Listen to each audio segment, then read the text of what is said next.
Salam müəllimlər, hər vaxtınız xeyir olsun. Axşamınız xeyir müəllim. Hər vaxtınız xeyir. Salam.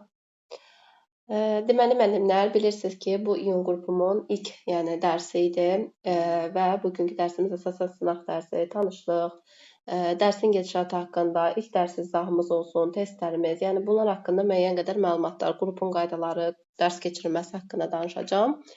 İlk növbədə hər dəfə yeni qruplara başlayanda mən müəllimləri çox da tanımıram. Zamanla müəllimlərlə davam etdikcə artıq zamanla mən müəllimləri daha yaxşı tanımağa başlayıram. Ona görə də ola bilər ki, bugün sizi yaxşı tanımaram, tam olaraq bilə bilmərəm. Eyni zamanda dərslərimiz haqqında da məlumat vermək istəyərəm. Məsələn, bu günləri mən dərs izah-eləyəndə ola bilər ki, sizə çətin gələ bilər və yaxud da elə hissələr ola bilər sizə çox asan gəlsin. Testlərin bəziləri bugün aydın ola bilər, bəziləri aydın olmaya bilər. İlk növbədə onu vurğulamaq istəyirəm ki, bu hallar normaldır. Çünki adi insan bir 10 gün dərs oxumasa, nəsə etməsə, artıq başlayır yavaş-yavaş unutmağa. Və sonradan başlayanda əslində asan bir şeydir, insana çətin gəlməyə başlayır. Buna görə də narahat olmayın ki, mən nəyisə bilmirəm, ay proqram çox çətindir, mən imtahandan aşağı bal yığacam. Və yaxud da bəzən müəllimlər mənə ən çox sual verirlər ki, bəs müəllimə mən 0 baza iləəm, heç hazırlaşmamışam, bəs mən uğur qazana bilərəmmi? Mən o qədər 0 baza ilə başlayıram, qorxuram müəllimə, çox çətindir müəllimə deyib. Axırda hamıdan yaxşı, irəli keçən müəllimlər də görmüş biri kimi deyirəm ki, bu da sizi narahat eləməsin. Buna görə də narahat olmayın. Əgər sizin məqsədiniz varsa, bircə dənə məqsəd qoyursunuz. Əgər ki, mənlə davam edəcəksə, qrupumuzda davamlı olacaqsa, sadəcə ilkdən müəllimlərdən istədiyim özünüzə yüksək bir balı hədəfləyirsiniz. Çünki mən aşağı bal hədəfləməmişəm indiyə kimi özümdə. Eyni zamanda müəllimlərimdən də heç bir zaman aşağı bal gözləmirəm. 50 plus olsun həmişə hədəfiniz istənilən imtahanda. Və sonra deyəcəksiniz, bəs 50 plusu necə yığaq? Baxın, mən sizdən sadəcə və sadəcə mənim verdiyim dərsə qarşı məsuliyyət istəyirəm. Qalan başqa heç nə istəmirəm, deməyəcəm. Ola bilər, gedin özünüz oxuyun, başa düşün və s. Xırdalığına kimi dərslər izah eləməyi sevirəm. Ən nöqtəsinə kimi, testdə düşən məqamlarına kimi izah eləyirəm. Məsələn, dərsi ötəri izah eləyib, sonra testin üzərində də izah eləyə bilərəm. Bunu eləmirəm. Elə dərsi, testdə bunları görə bilərsiniz yanaşmasından çıxıram, hər şey dərinliyinə kimi göstərirəm, sonra da müəllimlərə testlər daha asan gəlir. Buna görə də düşünməyin ki, proqramımız çətindir və yaxud da nəysə. Bir də ki, müəyyən qədər hansı ki, həmin proqram bir ardıcıllığım var mənim. Məhz bu ardıcıllıqla dərsləri keçdiyim üçün, məsələn, birinci dərsi keçəndən sonra ikinci dərsi artıq müəllimlərə keçəndə müəllimlər mənlə çox danışırlar. Niyə görə? Çünki artıq onlar birinci dərsdən o qədər baza yığırlar ki, ikinci dərs onlara daha asan gəlir. Üçüncü dərs. Sanki o zincir olur, axırı gəlir. Belə bir şeydir. Birinci dərsdən çox şey asılıdır. Belə, dərslərim həftədə 2 dəfədir. Növbəti dərsimiz inşallah 5-ci gün olacaq. Bugünkü dərsimizdə daha çox izaha yer verəcəm. Çünki sizlərə əvvəlcədən bir mövzu göndərməmişəm və ilk dərs olduğu üçün bugün daha çox özüm danışacağam. Növbəti dərslərdə isə sizlər daha çox danışacaqsınız. Sual-cavab olacaq və eyni zamanda testlər göndərirəm. Həmin testlər üzərində işləyirik və test göndərən zaman bəzən müəllimlər deyir, müəllimə ancaq çətin testlər və yaxud da ancaq asan testlər. Baxın müəllimlər, imtahana hər səviyyədə düşəcək, imtahan. Orada asan da var, çətin də var, ortada. Bəzən müəllimlər var ki, çətin işləyir, asan işləyənmir. Bəzisi var, asan işləyir, çətin işləyənmir. Ona görə də mən testi göndərəndə sadəcə mürəkkəbə doğru göndərirəm. Asan testlər də göndərirəm, çətin də. Deməyin ki, ay müəllimə, bunlar niyə çətindir və s. Ona da gözümüz alışsın deyə bu qaydadan edirəm. Proqramımız 3 ay müddətində həyata keçirilir. Deyəcəksiniz müəllimə, 3 aya biz proqramı çatdırırıqmı? Bəli, çatdırırıq. Hətta mən dedim ki, 2 dəfədir bizim dərslərimiz, amma mən məsələn görürəm ki, ehtiyac yaranırsa, həftədə 3-cü dərsə əlavə olaraq salıram müəllimlərə, əlavədə məşğul oluram ki, bu da heç bir əlavə heç bir şey olmur. Burada sadəcə olaraq özüm görürəm ki, nəsə müəllimlər zəif qavrayır, mənə əsas nəticə lazımdır. Ona görə də əlavə dərslər də salıram, hər tərəfli şəkildə müəllimlərlə məşğul oluram.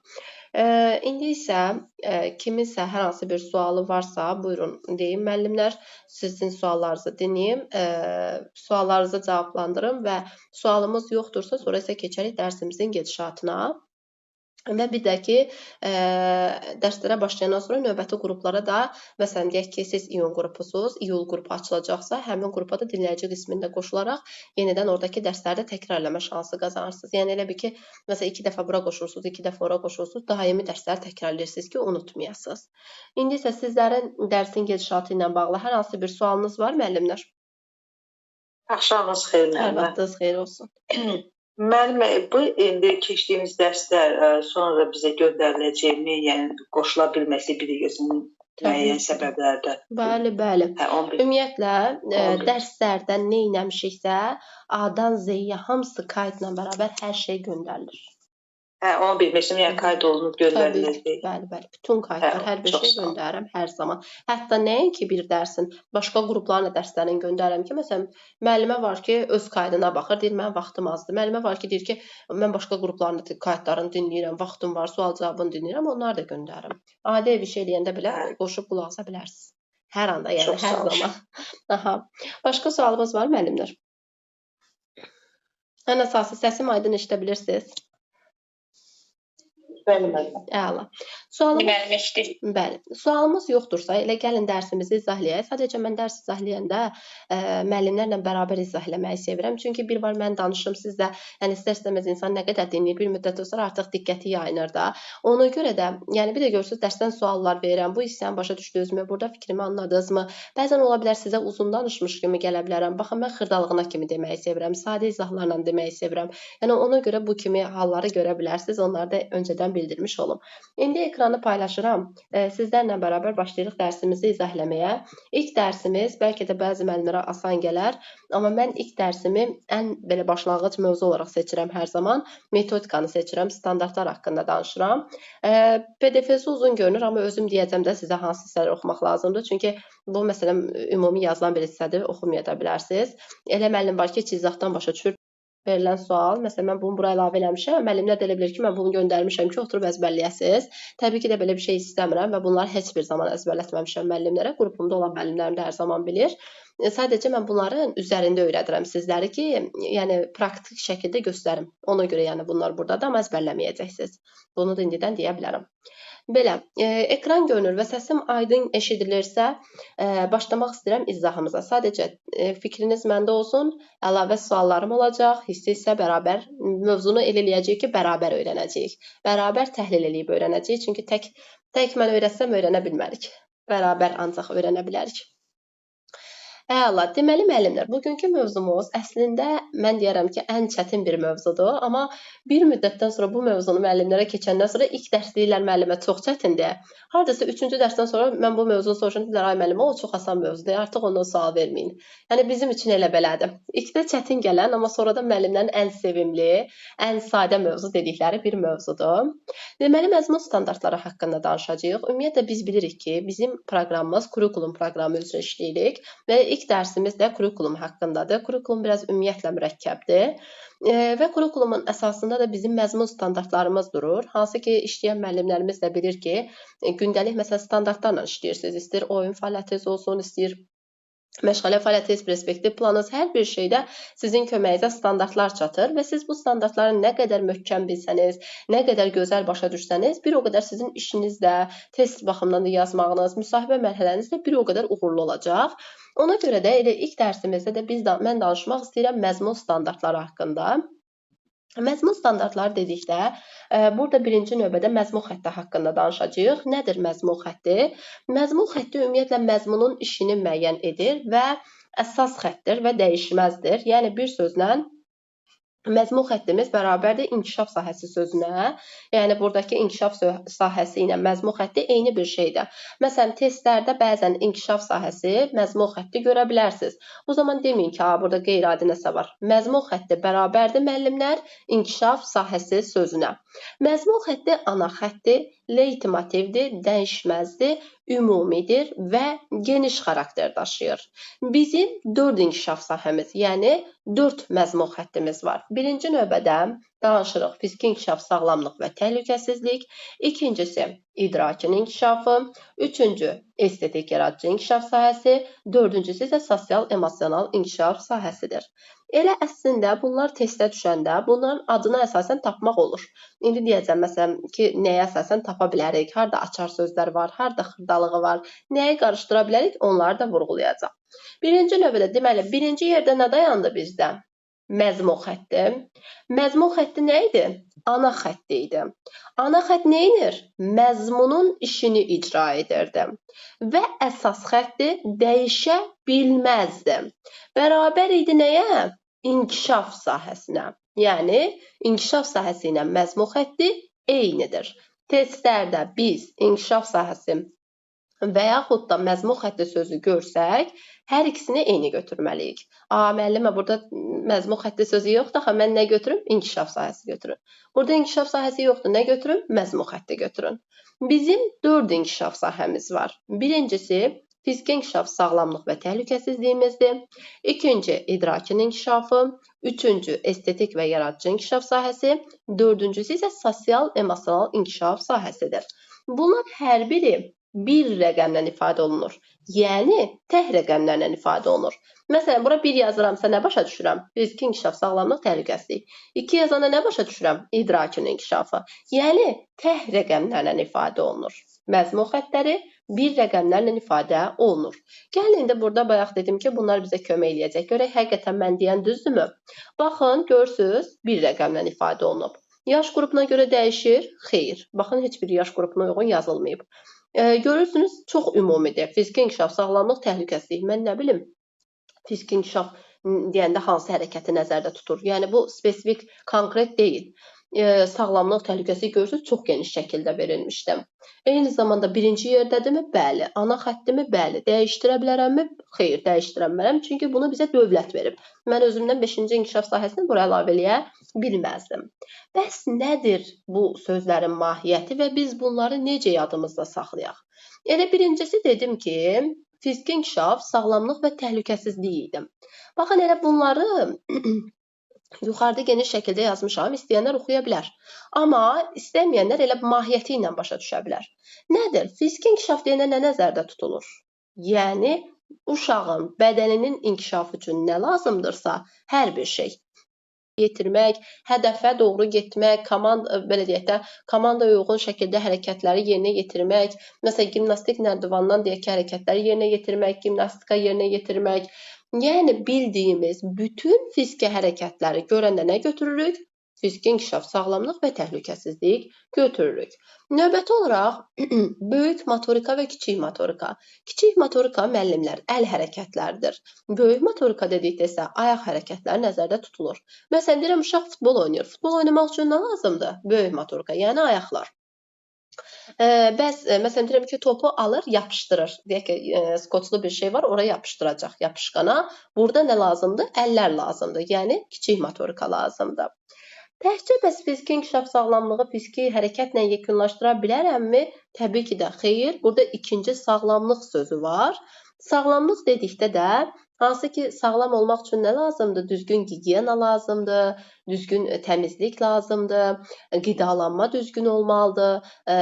Burada artıq bu kimi tələbləri yerinə yetirməliyəm. Mən məsələn, masanın arxasında oturub qaşığı düzgün istifadə eləməyi bacarmalıyam, üstünə tökməməlidir ki, sağlam şəkildə böyüyə bilsin. Rejim, rutin, qidalanma, sonra gigiyena, özünə xidmət, bunların hər biri adlanır sağlamlıq hissəmizdə. Növbəti isə təhlükəsizliyimizdir. Adından məlum olduğu kimi, təhlükəsizlik dedikdə də, təhlükəsizlik, məsələn, kəsici deşici alətlərlə diqqətli işləmək, deyək ki, hər hansı bir fövqəladə hadisə varsa, məsələn, polisə zəng etmək və s. Yəni, burada bütün görə biləcəyimiz təhlükəli situasiyalar. Ümumiyyətlə, bəs bunları artıq testdə görəndə biz nə götürəcəyik? Fiziki inkişaf, sağlamlıq və təhlükəsizlik məzmun xətti, yəni inkişaf sahəsi. Təbii ki də onların əsas standartlarından, alt standartlarından da danışacağıq, amma birinci onlarla tanış olaq ki, mahiyyətlərini daha yaxşı bilək. Fiziki inkişaf, sağlamlıq, təhlükəsizlik ən çox hansı məşğələlərdə inkişaf edər? Kiçik qruplarda hərəkətlərin inkişafı, orta qrupdan sonra isə artıq fiziki mədəniyyət məşğələləridir ki, burada geniş şəkildə inkişaf etmiş olacaq. Oyun olaraq da hərəkətli oyunlar, mütəhərrik oyunlar, bunları gələcəkdə daha da yaxşı dəqiqliyi ilə öyrənəcəyik. Növbəti fiziki inkişaf necə idi? Bədənin inkişafı. İndi ikinci deyir ki, beynin inkişafıdır. Yəni, İdrakın inkişafı. İdrak nə isə dərk etməkdir, qavramaqdır. Məsələn, deyirəm ki, uşaq ətraf aləmi dərk eləyir, insanları adlandırır, ailə üzvünü adlandırır, tədqiqat aparır. Baxın, tədqiqat nədir müəllimlər? Axtarmaqdır, araşdırmaqdır. Məsələn, deyirəm tədqiqat aparır, yəni nəyisə axtarıb problemi həll edir. Sonra canlı-cansız aləmi fərqləndirir. Sonra nitqi dinləyir, anlayır. Məsələn, uşağın nitqi inkişaf edir. Məsələn, nağılı dinləyib dərk eləməliyəm ki, onu danışa bilim. Nitq etiketindən istifadə etmək olsun, cümlə qurmaq olsun, hesablama aparmaq olsun. Yəni bir sözlə ətraf aləmlə tanışlıq, riyaziyyat məşğələsi, savad təlim məşğələsi, bədii təfəkkür kimi məşğələlərimizdə öyrədə biləcəyimiz bütün biliklər idrakın inkişafını əks etdirirdi. Sadəcə burada mən nitq deyəndə bəzən müəllimlər sosial-emosionaldakı nitqlə qarışdırır, yəni ünsiyyətlə qarışdırırlar. Baxın, nitqlə ünsiyyət fərqlidir. Nitq budur ki, məsələn, mən sözü düzgün tələffüz etməyi öyrənirəm, nitq etiketini yerli yerində istifadə etməyi öyrənirəm. Bunlar hamısı nitq edir. Bir də var ki, dostumla ünsiyyətə girmək üçün ona söz deyirəm, ünsiyyətə başlayırıq.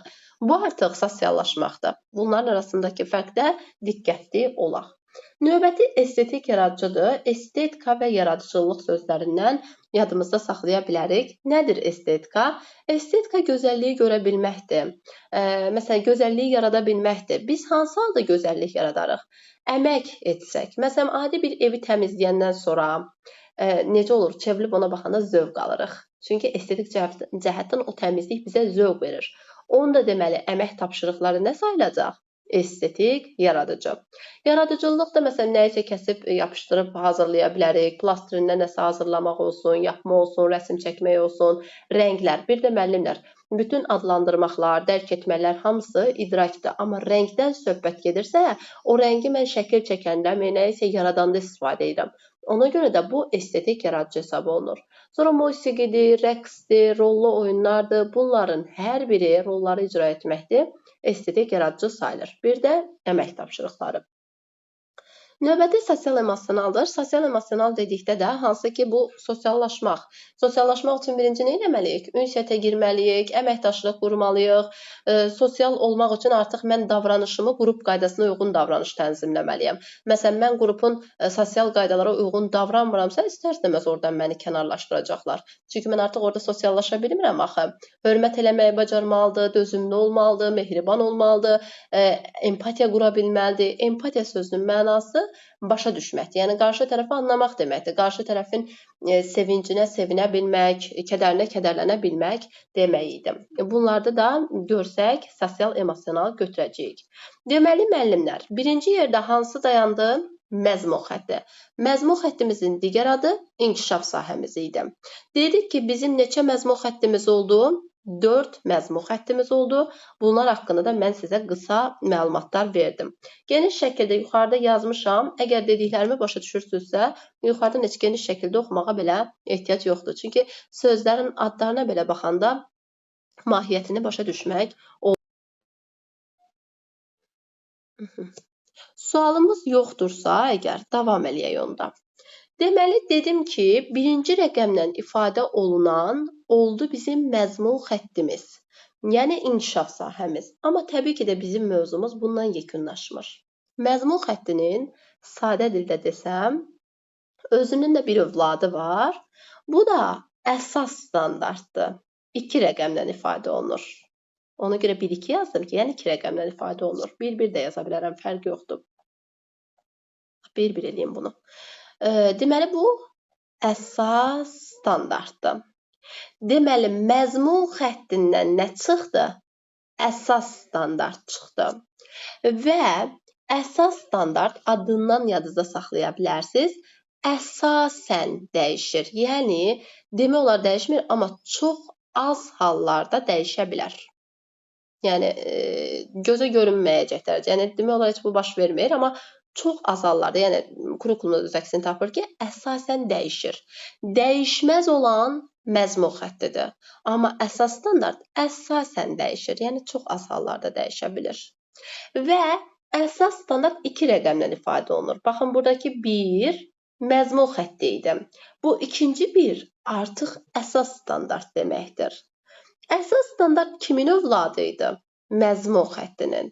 Deməli, kimin işini görməlidir? O ki, qızı böyüyəndən sonra bir müddətdən sonra anasına kömək edir də. Əsas standartda belədir. Məzmun xətti üzrə görüləcək işin istiqamətini müəyyən edir.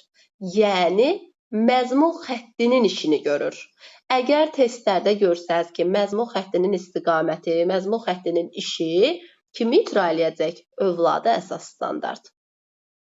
Hər bir məzmun xəttinin özünün əsas standartları var. Biz bayaq dedik də, məzmun xəttlərimiz 4 dənə idi. Onlar haqqında qısaca danışmışdım. Elə əslində təkrar bilik kimi olacaq burada. Birinci yerdə nə dayanmışdı? Fiziki inkişaf.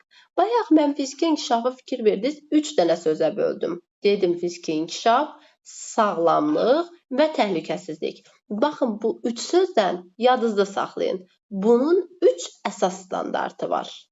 Neçə əsas standartı oldu? 3 əsas standartı var. Birincisi, fiziki hərəkətləri yerinə yetirir. Fiziki hərəkətlər nə idi? Bayaq dediyim. Kiçik motorika, böyük motorika, gimnastik hərəkəti, qaçmaq, hoppamaq, tullanmaq. Bunlar idi. Birinci də fiziki inkişaf sözü ilə bağlıdır. İkincisi sağlamlıqla bağlıdır. Masa arxasında davranışını ümumi qaydaya əsasən tənzimləyir və gigiyena qaydaları. Bayaq demişdim, gigiyena, qidalanma, sağlamlıq deməkdir. Bir də müəllimlər, əsas bir sözü açar söz kimi qeyd edin. Əgər uşaq masanın arxasındadırsa, mən müəllimlərə belə sadə dildə deyirəm. Məsələn, masanın arxasındadırsa, sadəcə bu qaşığı götürüb ağzına düzgün qoymalıdırsa, stəkandan götürüb suyu düzgün içməlidirsə, deməli, burada nə var? Burada gigiyena var. Bunu əməklə qarışdırmayın. Masanın arxasındayamsa, deməli, mən artıq qonağam. Qonağamsa, masanın arxasındayamsa nə olacaq? Fiziki inkişaf, sağlamlıq və təhlükəsizliyin ikinci əsas standartı, yəni masa arxasında davranış. Amma mən masanın üstünə gətirirəm, nəsə düzürəmsə, nəsə stəkan qoyuram, dizayn edirəmsə, artıq mən əmək yerinə yetirirəm. Burada sanki mən qulluq edirəm kiməsə. Bu estetik yaradıcı olacaq, çünki o əməkdir. Deməli, masanın arxasında olanda fiziki, masanın üzəri olanda estetik oldu. Burada da kiçik bir, belə deyək, açar söz. Növbəti isə təhlükəsizlik qaydalarıdır. Təhlükəsizlik qaydaları haqqında da bayaq danışdıq. Yəni, bütün təhlükəli situasiyaları bura aid eləyə bilərik.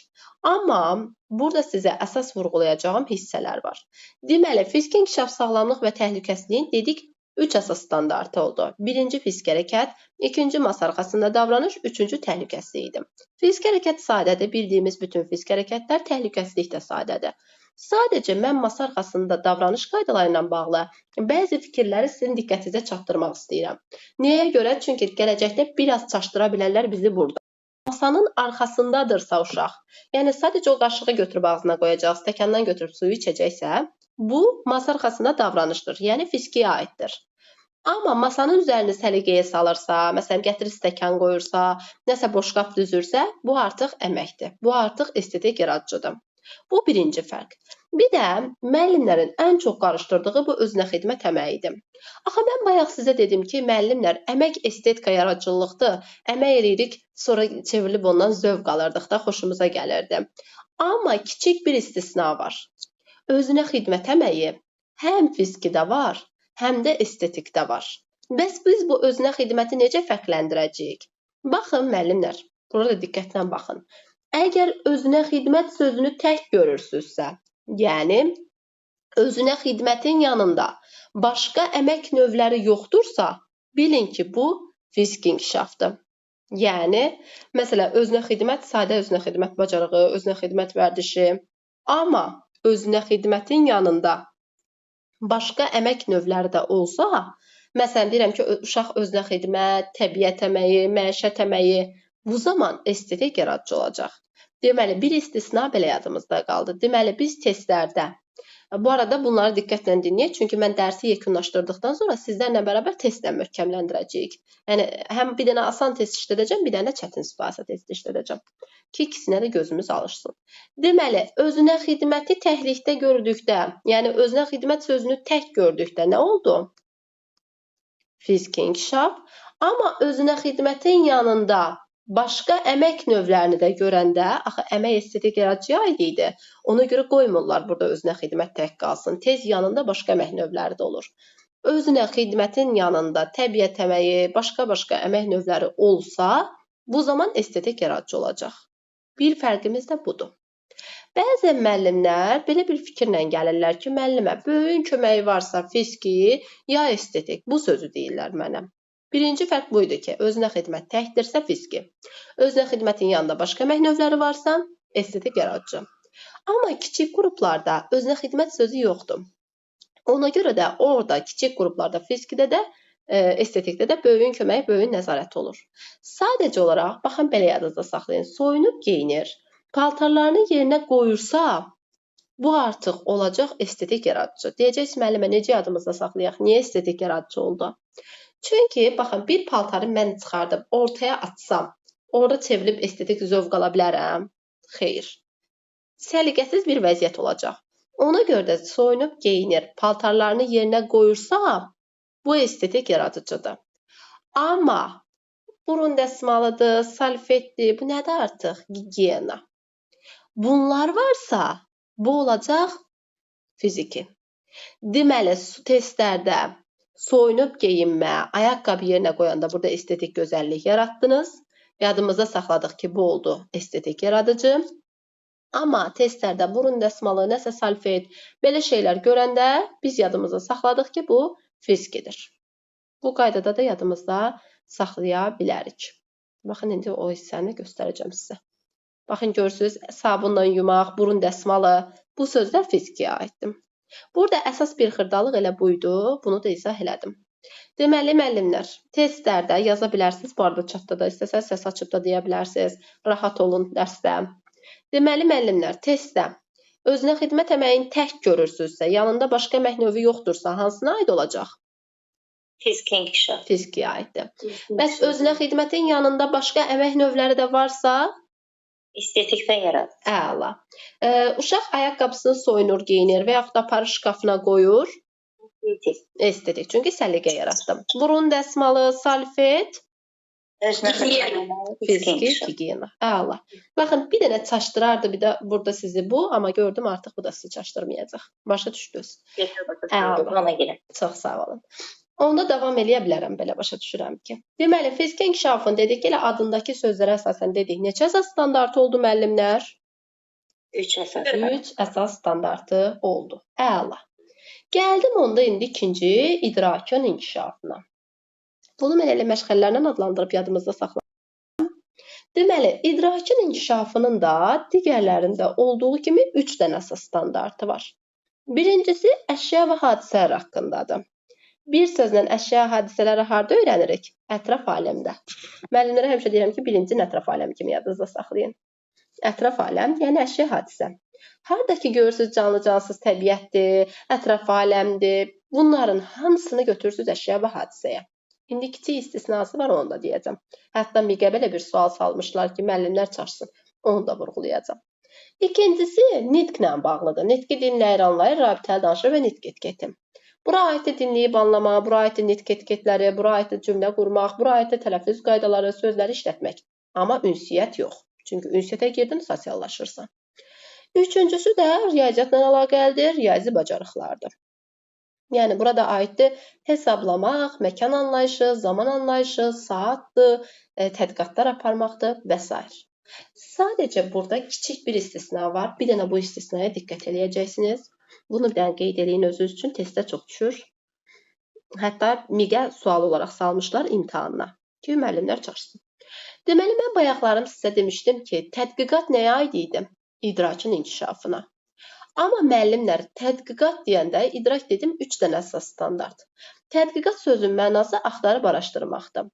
Tədqiqatın yanında problem həlli sözü görürsünüzsə, yadınızda saxlayın, olacaq ətraf aləm. Ətraf aləm.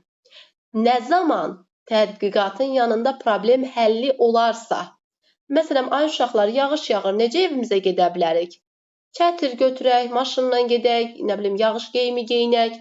Gördünüz, bir problem var idi. Mən axtardım, araşdırdım, tapdıq. Deməli, müəllimlər, tədqiqatın yanında problem həlli sözü görürsünüzsə, nə götürəcəksiniz bunu?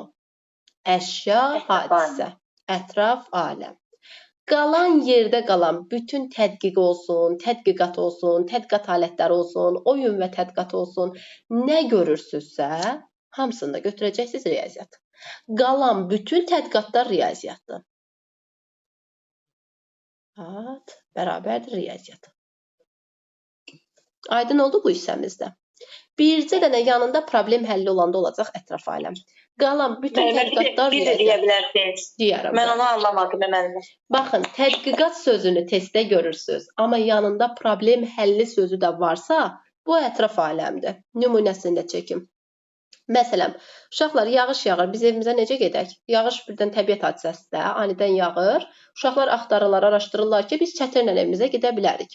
Bu ətraf aləmdir. Deməli, müəllimlər tədqiqatın yanında problem həlli olanda testlərdə elə belə düşür. Bu olacaq ətraf aləm.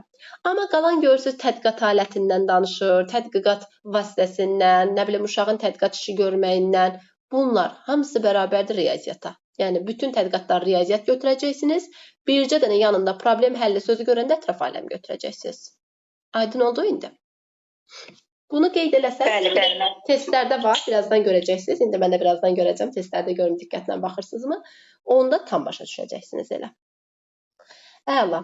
Burada elə kiçik bir istisnamız buydu. Bunu da vurğuladım. Nitq hissəsində başa saldım da ki, nitq görürsünüzsə, dinləyib anlayıram. Məsələn, uşaq nağılı danışır. Nağılı danışmaq üçün gərək mən o nağılı dərk edeyim, başa düşüm, sonra danışım. Bir də var ki, gedib əli ilə söhbət edirəm. Artıq burada sosiallaşıram. Bu sosiallaşmaqdır. Gəldik, deməli, idrakin inkişafının da neçə əsas standart oldu? 3 əsas standart oldu. Birinci, sadə dildə deyirəm, ətraf aləm. İkincisi nitqlə bağlıdır, üçüncüsü də riyaziyyatla bağlıdır. İndi keçirəm, üçüncü inkişaf sahəmiz estetik və yaradıcı. Yeganə inkişaf sahəsidir ki, estetik yaradıcı. Bunun 2 dənə əsas standartı var. Qalanların hamısında 3-dür. Bircə dənə estetik yaradıcı 2 dənədir. Birinci, bədii yaradıcılıqdır. Baxın, müəllimlər bədii yaradıcılıq görəndə elə bilirlər bədii oxudu. Amma bədii oxu deyil. Bədii yaradıcılıq nəyisə çəkmək, nəyisə qurmaq, nəyisə yaratmaq deməkdir. Bir sözlə təsviri fəaliyyət.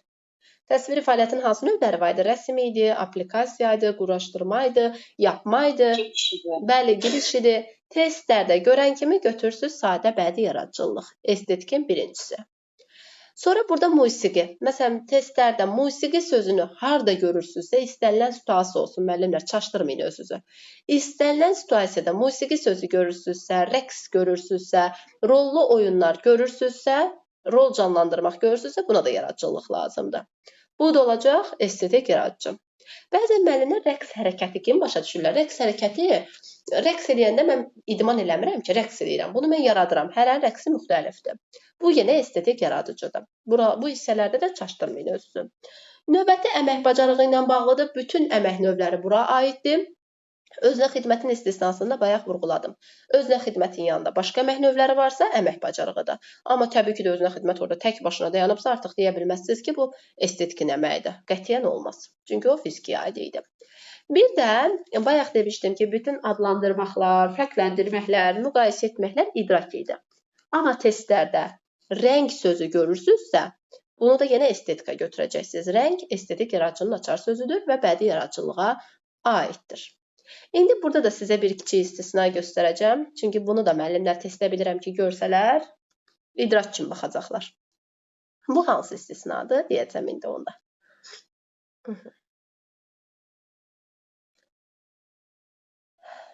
Aha, tapdım. Deməli, kitabdakı şəklə reaksiya verir. Bunu görəndə müəllimlər deyir ki, yəqin bu uşaq kitab oxumağımı istəyir, nəsə reaksiya verir. Baxın, reaksiya verirsə ümumiyyətlə testlərdə, deməli bu uşaq danışa bilmir. Danışa bilməyən uşaq nə edir? Maksimum reaksiya verə bilir də üzün ifadəsi ilə. Bu, demək ki, bu kiçik qrupdur. Reaksiya sözü 1-2 yaşın açar sözüdür bu arada. Kitabdakı şəklə reaksiya verirsə uşaq rolunu icra eləyə bilmir deyə maksimum reaksiya ilə ifadə edir. Ona görə də kitabdakı şəklə reaksiya verir cümləsini görəndə estetik yaradıcı götürün. Testlərdə baxın, çaşa bilərsiniz deyə bunu da əvvəlcədən vurğulayıram. Niyə görə? Çünki rolu gedə bilmir də. Rolunu icra eləyənmir, elə bir ki, üzü ilə reaksiyasını ifadə etmiş olur. Aydın oldu. Burada da kiçik belə bir istisnamız var idi. Bu hissəmizdə aydınsa sonuncu inkişaf sahəmiz olan dördüncüsü estetik, daha doğrusu sosial emosionalın əsas standartlarından danışaq. Burada da yenə 3 dənədir. Bircə dənə estetik yaradıcı da 2 dənə idi. Birincisi, belə yadınızda saxlayın. Sosiallaşmaq üçün nə lazımdır? Ünsiyyət lazımdır. Ünsiyyət varsa aramızda artıq biz nə olacağıq? Sosiallaşacağıq. Biz istəyirik ki, hər zaman sosial qalaq, deməli bir-birimizə hörmət eləməliyik. Deməli 3 dənədir. Birincisi ünsiyyət bacarığıdır. İkincisi sosial bacarıqdır, yəni sosial həyatla bağlıdır. Bilik, bacarıq, vərdişləri özünə məxsus tərzdə ifadə etməsidir. Üçüncüsü isə hörmət və dözümdür. Tolerantlıq, dözüm də ki, bəzən elə bilərik ki, bu nəyisə ağır yükü qaldırıb dözüm, yox. Məsələn, çox sevdiyin bir əşyadır, amma dözümlü insansan da, aparıb bölüşə bilirsən onu. Rolu çox sevirsən, amma bölüşə bilirsən. O dözümlükdən söhbət gedir. Empatiya qura bilməkdir. Ünsiyyət dedikdə nələr nəzərdə tutulur? Qeyd edin, ünsiyyətin 2 dənə açar sözünü deyəcəm sizə. Həmişə ünsiyyətin alt standartlarını rahat tapacaqsınız. 1. Testlərdə ünsiyyət, 2. Emosional vəziyyət sözü görürsünüzsə, götürəcəksiniz ünsiyyət. Niyə görə? Ünsiyyət adından məlum ünsiyyətdir. Emosional vəziyyət nədir? Mən əgər ünsiyyətə girmək istəyirəmsə, qarşı tərəfin emosional vəziyyətinə uyğun ünsiyyətə girməliyəm də. Fikirləşin ki, başa düşmədən eləmədən mən necə ünsiyyətə girə bilərəm? Ona görə testlərdə ünsiyyət və emosional vəziyyət sözləri görürsünüzsə, bunu götürün ünsiyyət. İkincisi, sosial həyatla bağlı bacarıqdır. Bu, davranış qaydaları. Baxın, davranış sözü görürsünüzsə, götürün sosiallıq. Bu nə deməkdir? Məsələn, mən qrupun qaydasına uyğun davranıram. Deməli, mən sosialam da artıq. Öz şəxsimi qoydum kənara, sosial qaydalara uyğun davranıram. Problem həllində iştirak edirəm. Mən o problemin həllində əyləşə bilmişəmsə, deməli, mən o sosial qaydalara uyğunam. Qrupun üzvüyəm. Deməli, mən o qrupun sosiallıq qaydalarına uyğunam. Davranışla bağlı, hərəkətlə bağlı hissə görsəniz, sosiallıq götürürsünüz.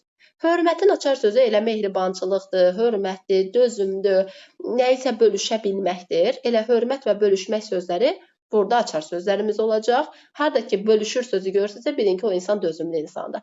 Çünki dözümsüz olsaydı bölüşə bilməzdi. Bu da hörmət və dözümün açar sözüdür. Amma yadınızda qalsın, yeganə hörmət dözümdür ki, 1-2 yaşda yoxdur. Niyə görə? Çünki 1-2 yaşın uşağı hardan bilsin ki, hörmət nədir, dözüm nədir?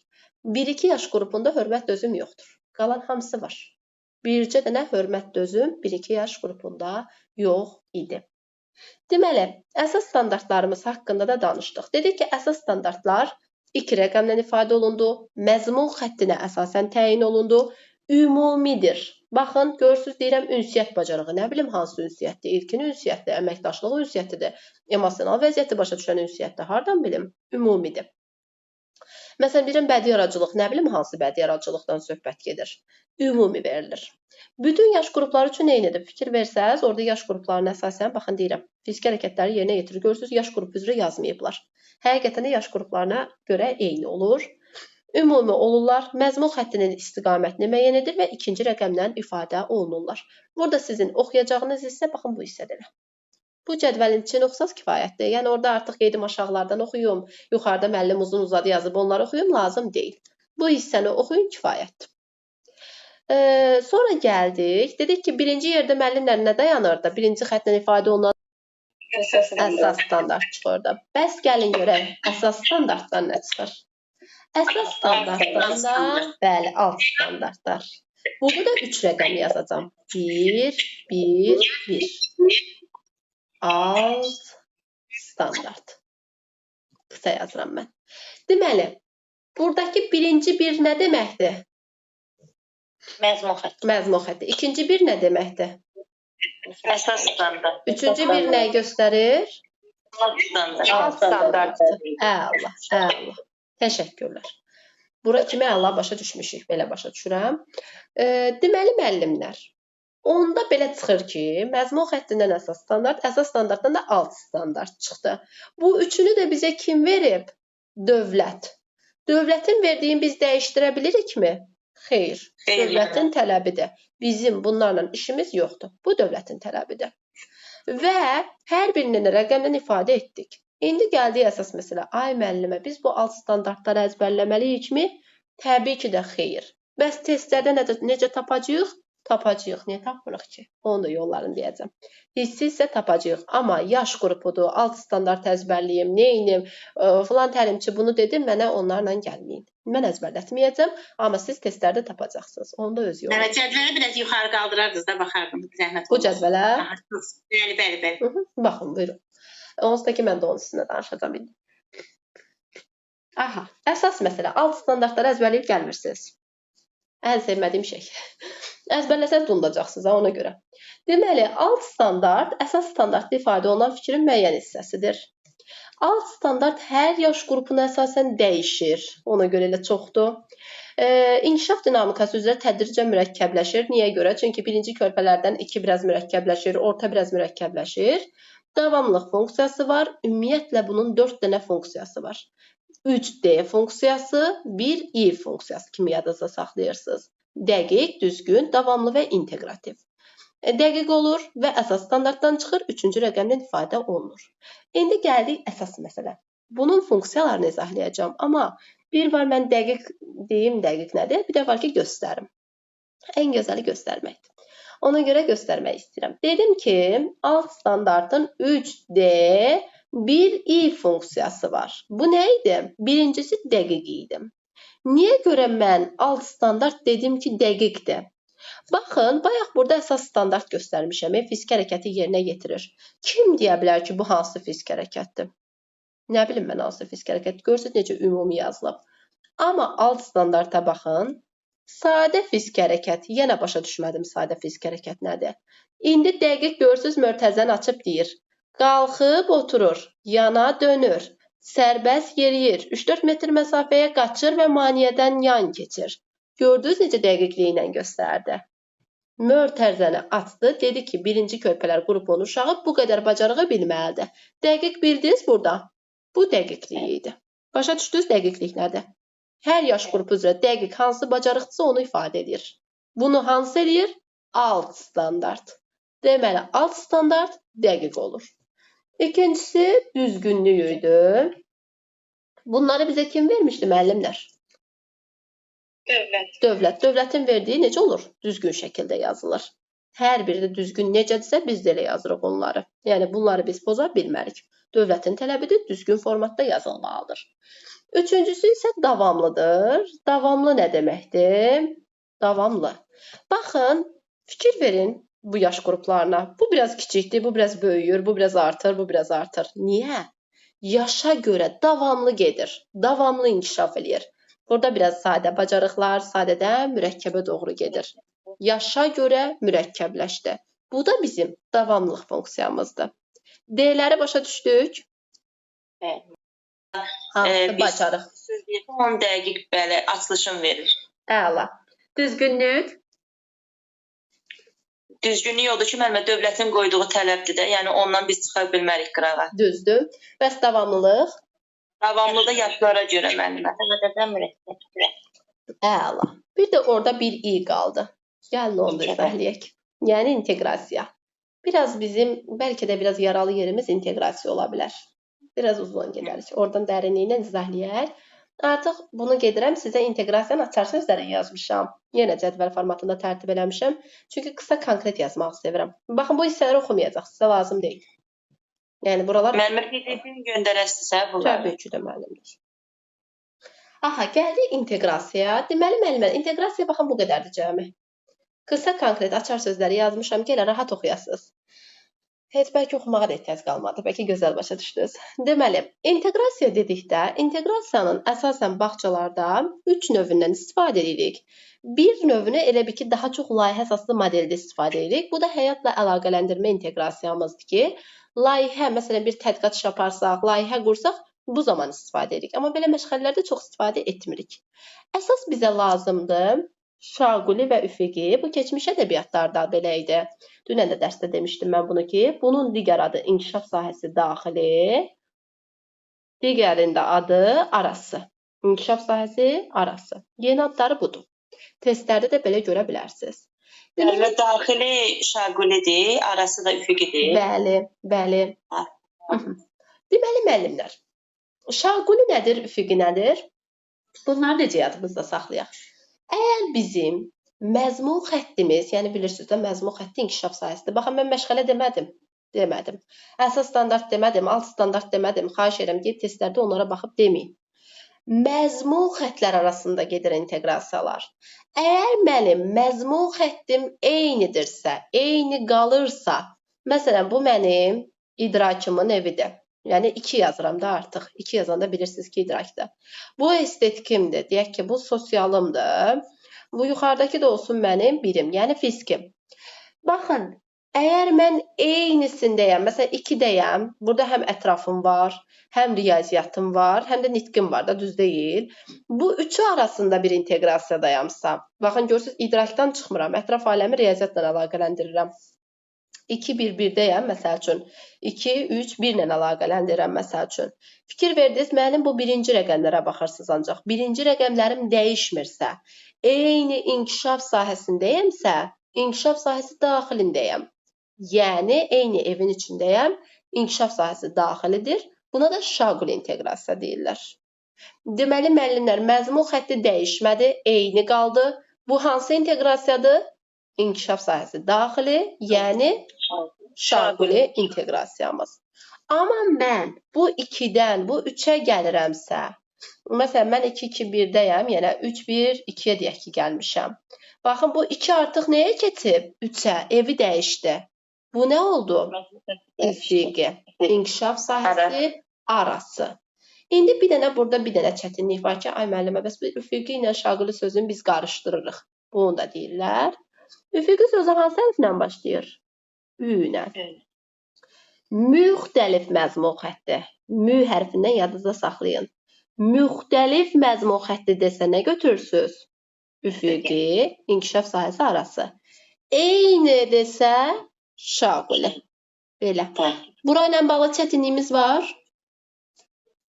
Müəllimə bir aşağı təqribi də, yəni şaquli belə də yəni açar söz kimi özünüzdə götürə bilərik də. Amma Yəni ikisi eyni rəqəmdirsə, onda şaqulidir. Biri fərqlidirsə, 2 ilə 3 dedikdə, onda onu biz üfüqi yazırıq, hə? Bəli, bəli. Aha. Belə. Bu isə aydındırsa, biraz da olan yaş qrupundan danışmaq istəyirəm. Çünki onların yaş qrupları da var, axı yaşı dəyişəni var, yaşı dəyişməyəni var. İndi gəlin belə izahlayayım sizə. Ümumiyyətlə, yaş dəyişmək belədir ki, məsələn, siz böyük qrupda işləyirsinizsə, bunu məktəbə hazırlıqla inteqrasiya edə bilərsiniz. Məsələn, mən 4-5-də işləyirəm, deyib 5-6 ilə inteqrasiya eləmək istəyirəm. Müəllimə xeyr, aşağı yaş qrupuna. Qətiyyən, bəli. Çünki mən elə məktəbə hazırlığı keçməmişəm. Necə gələm uşaqdan tələb edeyim ki, sən mənə məktəbə hazırlığı ver. İndi müəllimlər, deməli mən, bura böyük qrupumdur, 4-5 yaşdayam. Buradakı 2-1-1-i, keçən də biz ailə mövzusu keçmişik 3-4-də. İstəyirəm ki, keçənki 2-1-1-lə inteqrasiya edeyim. Sizcə bu şaqulidir yoxsa üfüqi? Təxminlərinizi deyin. Bəli, şaquli. Niyə?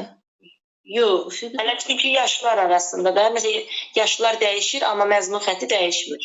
Hər ikisi də idrakda ona görə. Baxın, fikir verin. Heç yaşlardan falan da bəzən beynimiz qarışır. Fikir verin, nə olsun ki, yaşım dəyişib, nə olsun yaş dəyişib. Baxın, burada da yenə bu birinci rəqəm 2-dir, burada da birinci rəqəm 2-dir. Bayaq sizə dedim, ikilərdən çıxmayanda, eyni də qalanda şaquli olur, inkişaf sahəsi daxil olur. Nə olsun ki, yaşı dəyişdi? Axı, dəyişmədi məzmun xəttləri, inkişaf sahələri dəyişməyib. Ona görə də yenə nə götürürəm? Şaquli. Şaquli. Bəli. Bəs bəzi bağçalar var ki, onlarda qarışıq qruplar var. Məsələn, bir də görürsünüz 3-6 yaş uşaqlardır, yığırlar ora 3 yaş, 4 yaş, 5 yaş, bir də 6 yaşı. İndi müəllimə də həm 3 yaş öyrətməlidir, həm 4 öyrətməlidir, həm 5-i, həm 6. Ay müəllimə, mən indi hansı standartı seçim? Necə öyrədim bu qədər uşağa? Sizcə necə öyrətsin? 3-4 yaşı yaxındır. Həm 5 yaşa, həm də ki, öz ailəsi haqqında danışa bilər, vətən haqqında suallar verə bilər. Bəs 5-6 öyrənməsin yazıqlar. Onlar da sıxılacaq. 5-6 yaşada biz başlayırıq artıq inteqrasiya edirik də, o uşaqlara müsahibə tipində suallar veririk. Onda mən belə başa düşürəm ki, siz burada qəşəng inteqrasiyalar eləyəcəksiniz. Məndə də olub da qarşılıq qruplar, ona görə deyirəm ki, yəni ki, inteqrasiya eləmişik. Bəli. Məsələn, komandalara bölmüşük, müəllimə, komandalara uyğun onlara tapşırıqlar vermişik. 3-4 yaşlı uşaqlar üçün stolüstü materiallar, məsələn, 3-4 yaşa uyğun, 4-5 yaşa uyğun bir stolda oturtmuşuq, onlara bir, məsələn, birinə kiçik həcmli rəhləmələr vermişiksə, təbii ki, inteqrasiya yaratsa, digərinə artıq danışmağı deyirik və o söz ətrafında böyük, necə deyim, daha geniş suallar tətbiq edilmiş testlər veririk. Bəli. Yəni bir sözlə müəllimə, siz şaquli inteqrasiyadan istifadə etmisiniz. Çünki siz bayaq dediniz ki, yaşı biz dəyişirik şaqulidə. Deməli testlərdə belə sual görsəz ki, qarışıq qruplarda şaquli inteqrasiya olmalıdır, götürün doğru. Bəli. Desək ki, qarışıq qruplarda üfüqi, yəni məzmun xəttini dəyişmək olmaz. Orada yaş dəyişə bilmir. Yaxşı. Deməli, məzmun xətti dəyişə bilir. Yəni, müxtəlif məzmun xətti olur. Harda? Müxtəlif. Üfüqidə. Eyni məzmun xətti? Şaqulidə. Yaş qrupu dəyişə bilər? Dəyişə bilər. Axı, bayaq 2-1-1 əlaqəyə giriblər, yaş dəyişib, amma heç nə dəyişməyib. Yenə də şaquli. Dedim, axı, yaşları dəyişə bilirsiniz şaqulidə. Qarışıq qruplardasınızsa yenə də şaquli. Eyni yaş qruplarındasınızsa üfüqi. Əla. Burada da o dediklərimin açar sözləri var. Gəlin bir dəfə elə onlara da baxaq, keçək. Deməli, yazmışam burada. Eyni məzmun xətti şaquli, müxtəlif yaş qrupları şaquli, eyni inkişaf sahələri arasındakı əlaqə ardıcıllıq və qarışıq qruplar, yəni 1-3 və 3-6 yaş qrupları. Üfüqidə müxtəlif məzmun xətti olacaq, eyni yaş qrupu olacaq, müxtəlif inkişaf sahələri, eyni yaş qrupları. Bu da bizim açar sözlərimizdir. Elə bu cədvəli oxusa sizə bəsdir. Aydındır. Bura kimi sualımız var? Məndə bir dənə açar söz bayaqlarda dedi. Şaqulidə daxili yazırıq da, məşğələ daxili. İnkişaf sahəsi daxili. Bəs üfüqüdə nə yazırıq? İnkişaf sahəsi arası.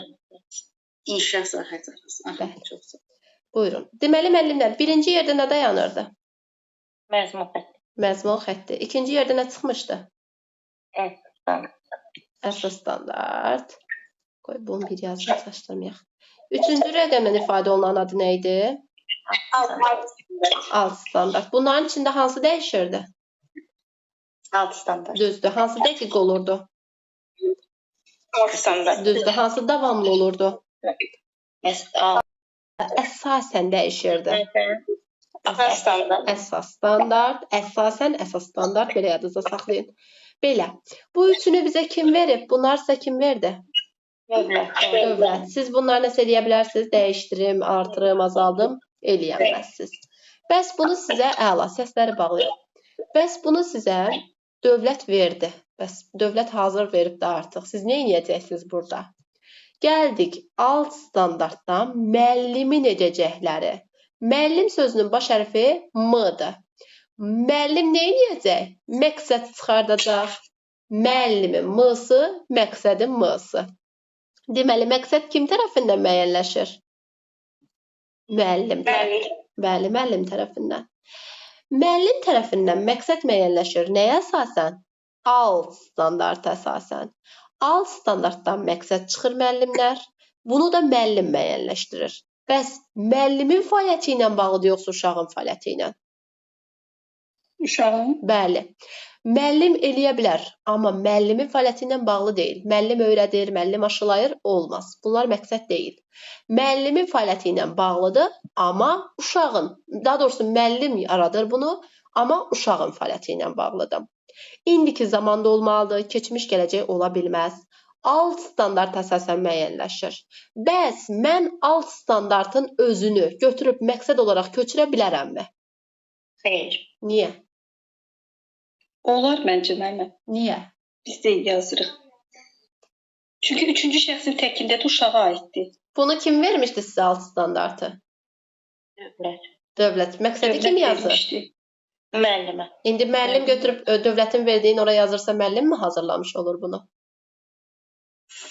Xeyr. Ona görə yadınızda qalsın. Alt standartdan məqsəd çıxarda bilərsiniz. Amma alt standartın özünün məqsəd kimi yazılması. Çünki onu dövlətin verdiyini götürüb köçürmüş sayılırıq da. Ona görə də alt standarta əsasən məqsəd. Müəllimə, istisna hallarda yazmaq olmaz. Müəllimə, məsələn, qısa olarsa, dəqiq olarsa. bənzətməlisiniz. Amma köçürt. Eynisi olmur. Eynisini köçürtmür. Bəli. İndi zamanla məqsədi qəşəng başa düşək, ondan sonra çox gözəl məqsədlər çıxardacaqsınız. Bilirəm, biraz məqsəd çıxartmaq çətindir, amma zamanla mövzunu gözəl qavrayanda inanın ki, sizə çətin gəlməyəcək. İndi sizlə məqsəd çıxardacağıq. Aha. Deməli, məqsəd müəllim tərəfindən müəyyənləşir, amma alt standarta əsasən müəllim tərəfindən müəyyənləşir, amma uşağın fəaliyyəti ilə bağlıdır. Məşğələ fəaliyyətin son üçündür, yəni qısa müddətlidir. Məşğələ üçün hazırlayırsınız, məşğələnin sonunda da bu yekunlaşır. Qısa müddətlidir, çünki məşğələ bitdi, artıq siz ona çatmış olursunuz. Məsələn, mən burada yazmışam, ailə üzvlərini adlandırır, yaxın qohumlarını fərqləndirir. Bunlar mənim məqsəd nümunələrimdir. Bir də məqsədin digər adı müəllimlər, təlim nəticəsidir. Testlərdə təlim nəticəsi də görə bilərsiniz, məqsəd də görə bilərsiniz. Deməyin, ay müəllimə, bu nədir? Eyni şeydir. Aydındır. Təlim nəticəsi də eyni şeydir, məqsəd də eyni şeydir. Hər ikisi də müəllim tərəfindəndir. İndiki zamanda da uşağın fəaliyyəti ilə bağlıdır. Bir də bax, ümumi təlim nəticələri. Baxın, ümumi. Ümumi nədir? Səsləri bağlayaq, zəhmət olmasa. İlin sonu üçün. Bəli, bu artıq məzmun standart, yəni əsas standarta əsasən müəyyənləşir. Ümumi olur. Məsələn, burada yaza bilməzsiniz də, artıq ailə üzvünü adlandırır. Çünki siz bir il ərzində ancaq ailə üzvünü adlandırmağı öyrətməyəcəksiniz ki, həm özünü, həm ailəsini, həm ailə üzvünü, vətənini adlandıracaq da bu uşaq. Daha geniş olacaq. Harada ki, ümumi fikir görürsünüz, bu olacaq ümumi təlim nəticəsidir. Uzun müddətlidir, ilin sonu üçündür. Hansı ki, qısa müddətlidir, spesifikdir, bu olacaq təlim nəticəsi. Bir də təlim nəticəsi yazarkən SMART-a əsasən təlim nəticələri yazırıq. Amma SMART-ın mən mənasını izah-eləyəcəm. Sizlə bərabər SMART-a əsasən məqsəd yazacağıq burada. Ki, SMART nədir? Bir nümunə ilə başa düşək. SMART-ın S-sı spesifik deməkdir, yəni xüsusi fikir verilməlidir. Məsələn, deyə bilməzsiniz fizik hərəkəti yerinə yetirir. Mən nə bilim, hansı fizik hərəkəti yerinə yetirmişsiniz bugün? Spesifik vurğulayın. Qaçırmı, hoppanırmı, tullanırmı? Nədir? M meyardır. Bunu dəyərləndirmə mövzusuna daha gözəl keçəcəm. İndi deyəcəm, tam anlamayacaqsınız.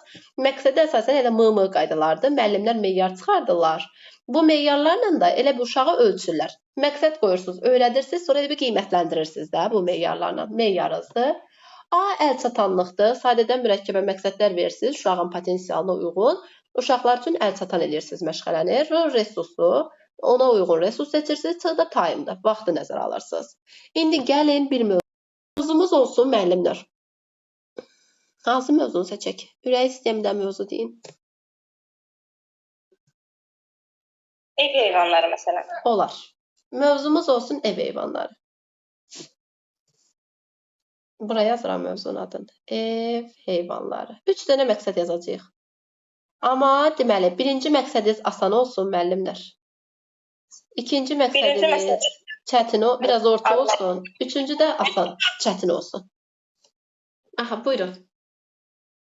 Ev heyvanları adlandırır. Yaza bilərəm. Yazıram, ev heyvanlarını adlandırır. Qısa yazacağım mən, heyvanlarını adlandırır. Hansı zamanda ev yazmalıyam? heyvanlarını müəllimə çöl heyvanlarından ayıra bilir. Fərqləndirir. Aha, adlandırır. Hansı zamanda yazmalıyam? Müəllimə indiki zamanda. Yaza bilərəmmi ki, mən əvvəlcədən ev heyvanlarını qismən adlandırır? Xeyr, dəqiq olmalıdır. Bəli. Sonra yaza bilərik ev heyvanların əhəmiyyəti. Bəli. Deməli, mən burada, baxın müəllimlər, qismən bilir, bacarır yazamaram. Çünki siz əvvəlcədən deyə bilməzsiniz ki, bu uşaq biləcək ya bilməyəcək. Adlandıracaq ya adlandırmayacaq. Qismən eləyəcək ya tam eləyəcək. Bunu əvvəlcədən eləyənməzsiniz. Sonra ikincisinə yazım ki, ev heyvanlarının əhəmiyyəti haqqında danışır. Yazım belə. Bəli. Yazaq. Ev heyvanlarının Müəllimə danışır yoxsa danışa bilir? bilir olmaz. Siz nə bilirsiniz? Bəlkə əli danışa bilməyəcək. Əvvəlcədən bilə bilərsiniz. Əhəmiyyəti haqqda danışır. Qısa yaz. Danışır. Üçüncü, ev heyvanı ilə çöl heyvanlarını fərqləndirsin. Biraz daha mürəkkəbdir. Bəli, çünki ev heyvanını öyrədirsiniz, amma burada çöl heyvanını da biraz əlavə eləyəndə mürəkkəbləşir də. Və çöl heyvanını fərqləndirir. Aha, deməli müəllimlər, birinci məqsədimiz necədir? Asandır, çətindir, ortadır. Asandır, fikir verirsiniz. Qrupun 90% uşağı bunu eləyəcək. Aha, asandır. İkinci, Yəni bütün uşaqlar adlandıra biləcək. bəli, bütün uşaqlar bu məqsədə çatacaq. İkinci məqsəd necədir? Orta. Üçüncü isə biraz çətindir. Ola bilsin, bəzi uşaqlar buna çata bilməsinlər. Deməli, siz birinci məqsədi asan, ikincini orta, üçüncünü çətin yazdınız. Smartın hansı hərfini tamamladınız? Bütün qrup üçün məqsədiniz necə oldu? Əl çatan. Əl çatan elədiniz. Bəli. Bütün qrup üçün sizin artıq əl çatan oldu. Gəlin baxaq görək sizin məqsədləriniz spesifikdirmi? Baxın, ev heyvanı. Mən bilirəm ki, artıq siz bugün ev heyvanını öyrətmişsiniz. Gördünüz, spesifikdir. Gəlin görək, mən bunları sonradan ölçə biləcəm. Məsələn, deyək ki, əli ev heyvanlarını tam adlandıranmadı. Əlin qarşısına yazacaqsınız ki, ev heyvanlarını qismən adlandırır. Yaza bilərsiniz. Və ya da Niyə yazmaq olar? meyarda, məqsəddə yox. Meyarda yaza bilərik. Meyarda yaza bilənlərə bilir yazacaqsınız, bilməyənlərə də bilmir yazacaqsınız. Bəli. Ölçdünüz. Buna uyğun resurs seçə biləsiniz. Bəli. Vaxtınız ərzində də tamamlayacaqsınız, çünki cəmi 3 dənə məqsədiniz var. Yadınızda qalsın, bir məşğələ üçün maksimum 3-4 məqsəd seçirsiniz. Niyə çox eləmirsiniz? Səsləri bağlayaq. Niyə görə çox eləmirsiniz? Çünki çox məqsəd eləsəz, vaxtınız çatmayacaq və yekunlaşdıra bilməyəcəksiniz. Bir məşğələ üçün 3-4 məqsəd. Amma 1.6 standartdan kifayət qədər məqsəd çıxarda bilərsiniz. Hətta 1.6 standartdan 10-a qədər mövzu çıxır. Məsələn, gəlin bir nümunə göstərim sizə. Məsələn, 1.6 standartdan siz 10 dənə mövzu çıxarda bilərsiniz, hətta da çox da çıxarda bilərsiniz. Mən üzr istəyirəm, bir məqsəd yaza bilmərik. Bir məqsəd yazsaz, müəllimə, əslində doğru deyil. Bilirsiniz nəyə görə? Bir potensial nəzərə almısınız. Asan, orta, çətin. Bəs digər uşaqlar? Qrupdakı bütün uşaqlar eynidir. Bir, məsələn, asan, bir çətin, belə bir şey. Amma artıq yazmayanda bir dənə məqsəd, ya çətin yazırsınız, ya orta, ya asan, onda digər uşaqlar çatanmır. Baxın, burada məsələn görürsünüz, hadisə haqqında bir məşğələ, iqlim haqqında, heyvan haqqında, ev heyvanı və heyvan görürsünüz nə qədər mövzu çıxarda bilərsiniz. Hər mövzuya uyğun nə qədər məqsəd çıxarda bilərsiniz. Ona görə kifayət qədər 1.6 standartdan mövzu məqsəd çıxartmaq olur. Belə. Mövzumuzla bağlı sualımız, çətinliyimiz, aydın olmayan yerlər. Belə, ilk dərsdir. Düşünürəm ki, ən maraqlı dərslərdəndir. Düzdür, biraz uzundur və çətindir. Başa düşürəm sizləri. Amma həqiqətən də bu izahı dinləyəndən sonra mən inanıram ki, bu mövzu sizin üçün ən asan dərs olacaq. Çünki mən artıq ilk dərs həmişə deyirəm çətindir və müəllimlərin çoxsu mənə yazır ki, ay müəllimə, ilk dərs çox çətin idi. Amma növbəti ay qoşulanda mən bu dərsi keçəndə deyirlər, müəllimə, o dərsi keçəcəksiniz, onu keçməyin, bizə çox asandır. Bu sözü də müəllimlər deyir. Yəni bu çətinlikdə dərsə deyirlər ki, müəllimə asandır. Niyə? Çünki qəşəng qavrayırlar. Belə, mövzu ilə bağlı sualınız yoxsa istəyirəm keçək biraz testlərə baxaq. Keçək. Əla. Testlərə baxanda, buyurun xoşdur müəllimlər, testlərə baxanda əl işarələrə toxunuruq ki, daha rahat oxuya bilək. Mən də sizləri yaxşı. Bir də testləri oxuyanda izahlarla eləsəz lap gözəl olar ki, qarşı tərəflər də başa düşsün. Əla. Hərəyə 2-2-3 oxuyaq. Mən deyəcəm özümdəki sırayla müəllimləri. Bugün hələ ilk dərsdir ona görə. Zamandan inşallah ki, daha yaxşı tanıyacam sizləri. Aytac müəllimədən başlayaq. Bir, məsələn, asan, bir çətin, belə bir şey. Amma artıq yazmayanda bir dənə məqsəd, ya çətin yazırsınız, ya orta, ya asan, onda digər uşaqlar çatanmır. Baxın, burada məsələn görürsünüz, hadisə haqqında bir məşğələ, iqlim haqqında, heyvan haqqında, ev heyvanı və heyvan görürsünüz nə qədər mövzu çıxarda bilərsiniz. Hər mövzuya uyğun nə qədər məqsəd çıxarda bilərsiniz. Ona görə kifayət qədər 1.6 standartdan mövzu məqsəd çıxartmaq olur. Belə. Mövzumuzla bağlı sualımız, çətinliyimiz, aydın olmayan yerlər. Belə, ilk dərsdir. Düşünürəm ki, ən maraqlı dərslərdəndir. Düzdür, biraz uzundur və çətindir. Başa düşürəm sizləri. Amma həqiqətən də bu izahı dinləyəndən sonra mən inanıram ki, bu mövzu sizin üçün ən asan dərs olacaq. Çünki mən artıq ilk dərs həmişə deyirəm çətindir və müəllimlərin çoxsu mənə yazır ki, ay müəllimə, ilk dərs çox çətin idi. Amma növbəti ay qoşulanda mən bu dərsi keçəndə deyirlər, müəllimə, o dərsi keçəcəksiniz, onu keçməyin, bizə çox asandır. Bu sözü də müəllimlər deyir. Yəni bu çətinlikdə dərsə deyirlər ki, müəllimə asandır. Niyə? Çünki qəşəng qavrayırlar. Belə, mövzu ilə bağlı sualınız yoxsa istəyirəm keçək biraz testlərə baxaq. Keçək. Əla. Testlərə baxanda, buyurun xoşdur müəllimlər, testlərə baxanda əl işarələrə toxunuruq ki, daha rahat oxuya bilək. Mən də sizləri yaxşı. Bir də testləri oxuyanda izahlarla eləsəz lap gözəl olar ki, qarşı tərəflər də başa düşsün. Əla. Hərəyə 2-2-3 oxuyaq. Mən deyəcəm özümdəki sırayla müəllimləri. Bugün hələ ilk dərsdir ona görə. Zamandan inşallah ki daha yaxşı tanıyacağam sizləri. Aytac müəllimədən başlayaq. Müəyyən. Üzrlü sən müəllimə Peki, sözü kəsirəm. Çox üzr istəyirəm. Dərsləri oxuyanda əsas bu başlıqdır. Burada sizdən nə istəyirsə onu. Baxın, ola bilər fiziki hərəkət istəyər sizdən. Ümumi fiziki inkişaf sağlamlıq istəyər. Yəni ona görə diqqətlə baxın. Yaxşı? Buyurun. Yaxşı. Sadə suallar əsasında danışır. Bu idrakin, yəni ikinci inkişaf sahəsinə aiddir. Super. Obyektlər məqsədi, hadisələr, təbiət, sosial ekoloji barədə suallar verir və təsvir edir. Üçüncü, oyun hərəkətlərindən alınan nəticələrə sevinir. 4. Qrup daxili fəaliyyətdə özünün və digərlərinin hərəkətlərini müqayisə edir.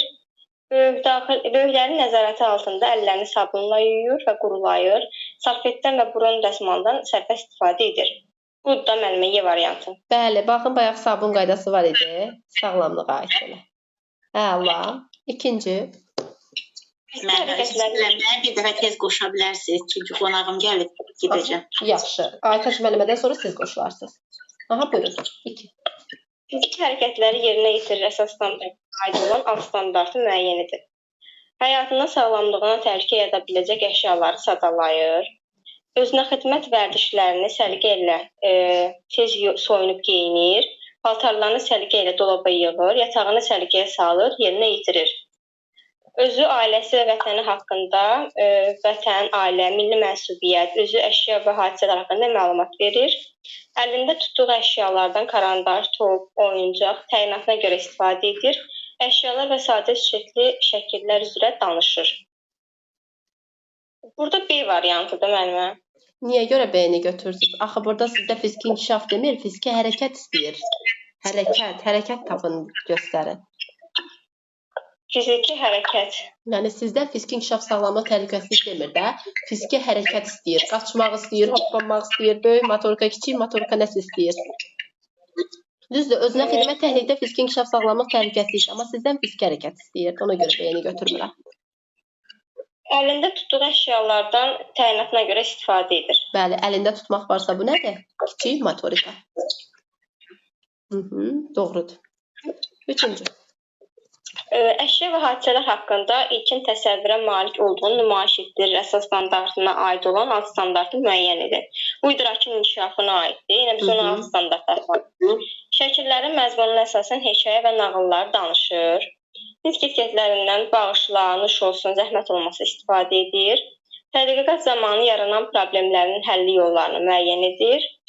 Bu tədqiqat isə müəllimə bu estetik yaradıcı inkişafdır. Yox, qarışdırmayın, bayaq demişəm. Tədqiqatın yanında problem həlli olanda nə olurdu? Ətraf aləm. Ətraf aləm. Əşya hadisədə ətraf aləm. Tədqiq etməyə maraq nümayiş etdirir. Müxtəlif tədqiqat vəsaitlərini, maqnit, böyüdücü şüşə və s. fərqləndirir. Biz idrakin nitq etiketlərindən bağışla, nuş olsun, zəhmət olmasa istifadə edir. Sizdən başlıqda idrak istəyir, yoxsa əşya hadisə, yəni ətraf aləm istəyir? Ətraf aləm isə mənə bu estetik yaradıcı inkişaf kimi götürürük bunu. Ətraf aləm idrakin birincisidir.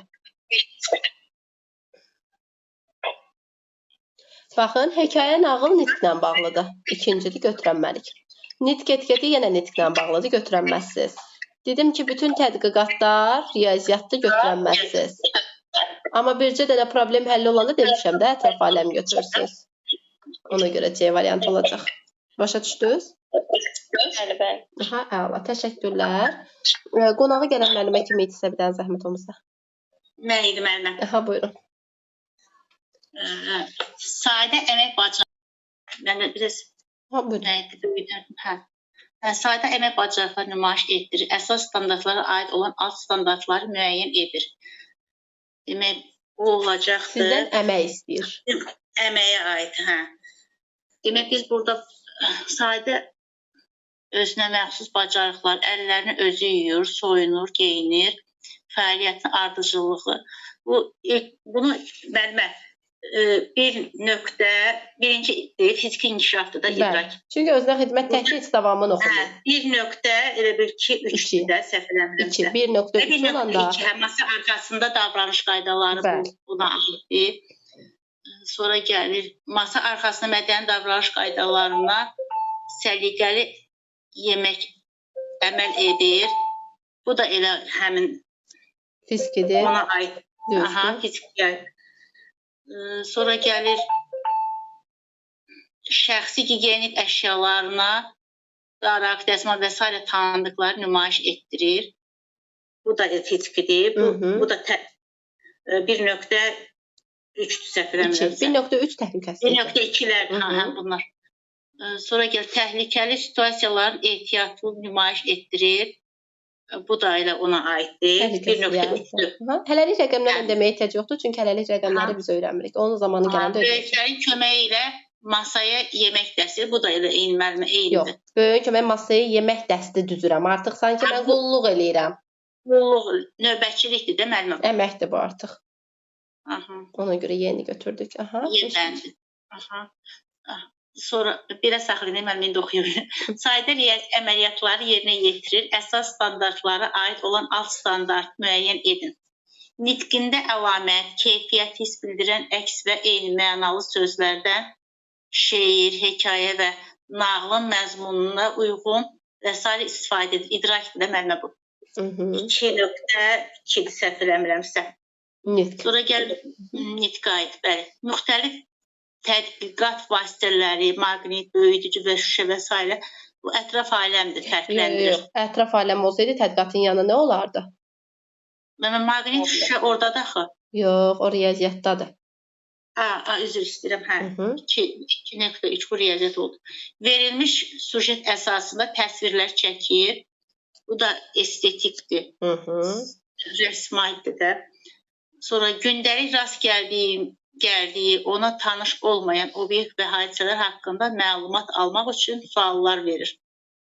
Tanış olmayan obyekt, bu ətraf aləmdir məndən. Sonra tədqiqat zamanı yaranan problemlərin həlli yollarını müəyyən edir. Tədqiqat bu bayaqki suala uyğun idi da, yuxarıda dedik. Tədqiqat zamanı yaranan problemin həlli yolları. Bu da olacaqdı əşya və hadisələr haqqında. Hə, müəllimə? Bəli. İndi riyaziyyata aid olan hansı oldu? Bayaqki. B variantı.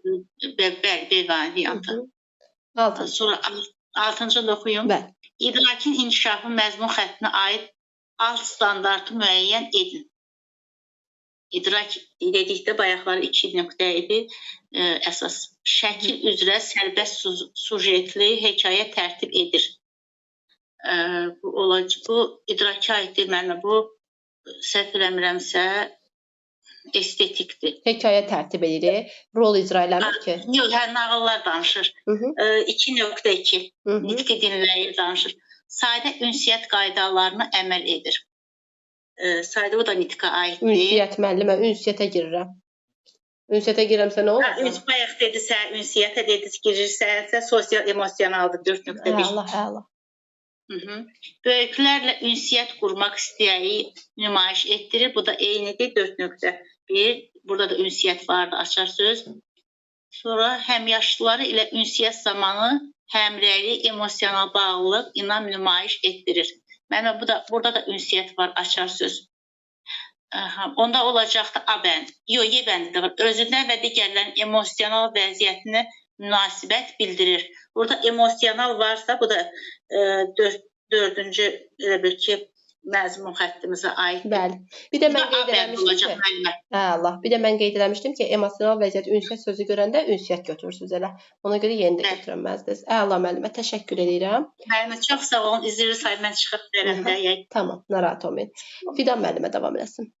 Məxsus tərtib nümayiş etdirir. Əsas standartına aid olan alt standartı müəyyən edin. Qrupun üzvü kimi fəaliyyət göstərir. Bu sosial emosionala aiddir müəllimə bu. Müxtəlif situasiyalarda dözümlülük nümayiş etdirir. Bu da sosial aiddir. Dözümlülük varsa sosialdır. Sizdə sosial istəyir. Yəni sosial olan hissəsini istəyir. Nə ünsiyyəti, nə də hörməti istəmir.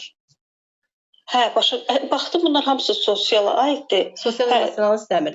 Sosial emosionalın sosial övladını istəyir də, belə deyək.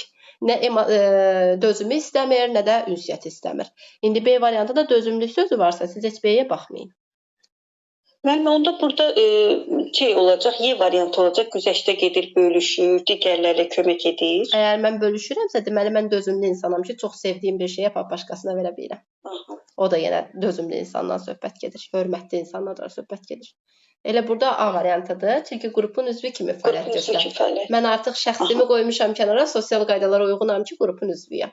C ilə D niyə olmazdı bəs? Çünki orada da yenə dözümlülük nümayiş etdirir. Sonuncuda da ki, yenə qiymətləndirir, bölüşdürür, orada sözlər var. Dözümlük bölüşür sözləri görürsünüzsə, hörmət dözüm götürün elə. Aha. 8.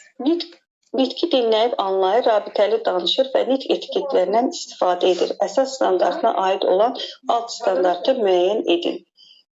Əşyaları forma, ölçü və sayına görə müqayisə edir. Bu idrakdır. Riyaziyyatdır. Riyaziyyat üzr istəyirəm. Gündəlik rast gəldiyi hadisələri, səbəb-nəticə əlaqələri müəyyən edir. Bu ətrafa aiddir müəllimə. Düzdür. Sonra obyektlərin məqsədi, hadisələri, təbiəti, sosial, ekoloji barədə suallar verir və təsvir edir. Obyektlərin məqsədləri barədə sual verir. Təbiət deyir. Ətraf aləmdir də. Getdi bu da. Canlı, cansız da ətraf aləmdir. 4-5 cümlədən ibarət mətn qurur, Y variantı olacaq. Çünki nitq. 9. Oxuyum mənim. Təhlükəsizlik qaydalarına əməl edir, əsas standartına aid olan alt standartı müəyyən edir. Təhlükəsizlik qaydaları. Masa arxasında mədəni davranış qaydalarına, çəngəldən sərbəst istifadə etmək, səliqəli yemək yemək əməl edir. Bu fiziki inkişafda təhlükəsizlik qaydasıdır. Təhlükəsizlik deyil, axı bu masa arxasıdır, gigiyenadır. Bizdən təhlükəsizlik istəyir. Hə, başa düşdüm. Müəyyən olmuş gigiyena qaydalarına bu da aid deyil. Sonra kiçik motor hərəkətlər, əşyalar oyuncaqla barmaq arasında saxlayır, atıb tutur, düzür, hamarlayır, kəsib yapışdırır. Bu da aid deyil. Çünki kiçik motorkadır. Sonra həyatına sağlamlığına məncə D variantıdır. Yenə o birisi Y-yə baxım. Ətraf aləmdə baş verən hadisələr, iqlim, heyvanlar, vəhşi heyvanlar, məncə D variantıdır. Təhlükə. Əla müəllimə, təşəkkür edirəm. Davam eləsin Kəmalə müəllimə. Buyurun. Hər vaxt da xeyir, buyurun müəllimə. Masa arxasında davranışın ümumi qaydalarına əsasən tənzimləyir və gigiyena qaydalarına əməl edir. Əsas standartına aid olan alt standartı müəyyən edir. Böyüklərin köməyi ilə masaya yemək dəsti düzür. Hərəkətli oyun əməl. Bəli, müəllimə, masa arxasında davranış fiziki. Böyüyün köməyi ilə masaya yemək dəsti düzürsə, masa arxası ola bilər? Masa arxası xeyr. Çünki masa arxası oturub yeyirdi bu, amma düzür. Yəni əməkdir bu. Bəli, əməkdir. Davranış ümumi qaydalarına əsas tənzimləyir və gigiyena qaydalarına əməl edir. Əsas standartına aid olan alt standartı müəyyən edir. Burada biz tapmalıyıq, müəllim, onda gigiyena qaydaları, yəni özünə xidmət. Bəli. Təhlükəsizlikdə iştirak edib, təşəbbüsü irəli sürür və tapşırıqları yerinə yetirir. Həyatına və sağlamlığına təhlükə yarada biləcək əşyalarla təhlükəsiz davranma bacarıqlarını nümayiş etdirir. Özünə xidmət vərdişlərini yerinə yetirir. Gigiyena qaydalarına özünə xidmət vərdişləri elə Y variantı olacaq mənim. Bəli, bəs niyə görə yeni özünə xidməti gəlib masa arxası götürdünüz, estetik götürmədiniz? Estetik çünki orada özünə xidmət var. Özünə xidmət təkdir. Təkdir, yəni başqa əmək növü yoxdur. Növü yoxdur. Əla, istədiyim cavab 11. Estetik və yaradıcı inkişaf məzmun xəttinə aid olan standartı, alt standartı müəyyən edir. Estetik və yaradıcı inkişaf məzmun xəttinə aid olan alt standartı sadə gigiyena qaydalarına əməl edir, yəni sadından yəni özünə xidmət qaydalarını nümayiş etdirir. Gigiyena qaydası ümumiyyətlə ola bilərmi ki, estetik yaradıcı olsun? Gigiyena qaydası özünə xidmətdir. Bəli, yəni fizikidə bir sözlə. Fizikidir, bəli, inkişaf sahəsidir. deyil, masa arxasında mədəni davranış qaydalarına, yəni çəngəldə sərbəst istifadə etmək, səliqəli yemək əməl edir. Estetik bu da mənim fiziki inkişafa aiddir. Çünki masanın arxasındadır. Bəli, bəli. Sərbəst şəkildə özünə xidmət vərdişləri, paltarını səliqə ilə yığır, müstəqil şəkildə xarici görkəmində olan səliqəsini aşkar edir və onun aradan qaldırır və s. nümayiş edir. O da yenə mənlə əmrləən bir şey. Yəni, şəkil üzrə sərbəst üzrə hekayə tərtib edir, özünə məxsus və ya yemək qabının əsasını üstünə qoyur. Burada olacaq D variantı. D yoxsa Y? Hekayə tərtib etmək bu nitqlə bağlı bir şeydir. Amma suyumu, yemək qabımı gətirib qoyuramsa, deməli masanızı nəsə düzürəm də. Masanın olacaq Y variantı. Bəli, növbətçilik yeməyidir. Estetik olacaq, ha. Allah. 12-ci. Sosial emosional inkişaf məzmun xəttinə aid olan alt standartı müəyyən edir. Nitq etiketlərinin bəli, xeyr, çox sağ ol, istifadə edir. Nitqində əlamət hiss bildirən sözlərdən istifadə edir. Ünsiyyətə girməyə cəhd edir. Sadə fəaliyyətə nəğmə rəqs tullanma iştirak edir. Musiqini anladığını, ifadə bacarığını ilə nümayiş etdirir. Burada olacaq müəllimə ünsiyyət C variantı. Allah. Çünki nitq etiketi nitqə aid idi. Nitqində əlamət yenə nitqə aiddir. Sadə fəaliyyət, nəğmə varsa estetika yaradıcılıqdır. Musiqi varsa estetika yaradıcılıqdır. Yapılca bir dənə ünsiyyət sözünü götürə bilərik. Bağlı olan C variantı. Əla müəllimə. Sonra seyidli yazılan müəllimə var burada. Axşamınız xeyir müəllimə, necəsiz? Yaxşıyam, siz necəsiz müəllimə? Sağ olun, yaxşı olasınız. Buyurun. Oxuyun. Bəli. Hörmət və dözüm nümayiş etdirir. Əsas standartına aid olan alt standartı müəyyən edin. D. Fəaliyyət zamanı güzəştəcidir, bölüşür və digərlərinə kömək edir. Artıq güzəştəcidirsə, burada elə dözüm var da, A variantı olur. İlkin bacarıqları nümayiş etdirir, 4.1 standartıdır. Qrupda fəaliyyətdə özünü və digərlərinin hərəkətlərini müqayisə edir. Bu da 4 üçün də səhv etmirəmsə. Qrup daxili, yəni sosiallıqla bağlıdır. Həmyaşıdlar ilə ünsiyyət zamanı həmrəylik göstərir, emosional bağlılıq ilə nümayiş etdirir. Ünsiyyət varsa elə o gedir 4.1-ə. Yəni açar söz o.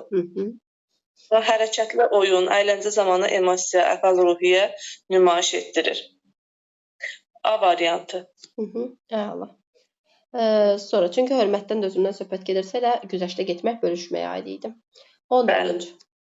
Əşya və hadisələr haqqında ilkin təsəvvürə malik olduğunu nümayiş etdirir. Əsas standartına aid olmayan alt standartı müəyyən edin. Əşya və hadisələr haqqında ilkin bu getdi idrakın inkişafına, müşahidə etdiyi əşyaları fərqləndirir.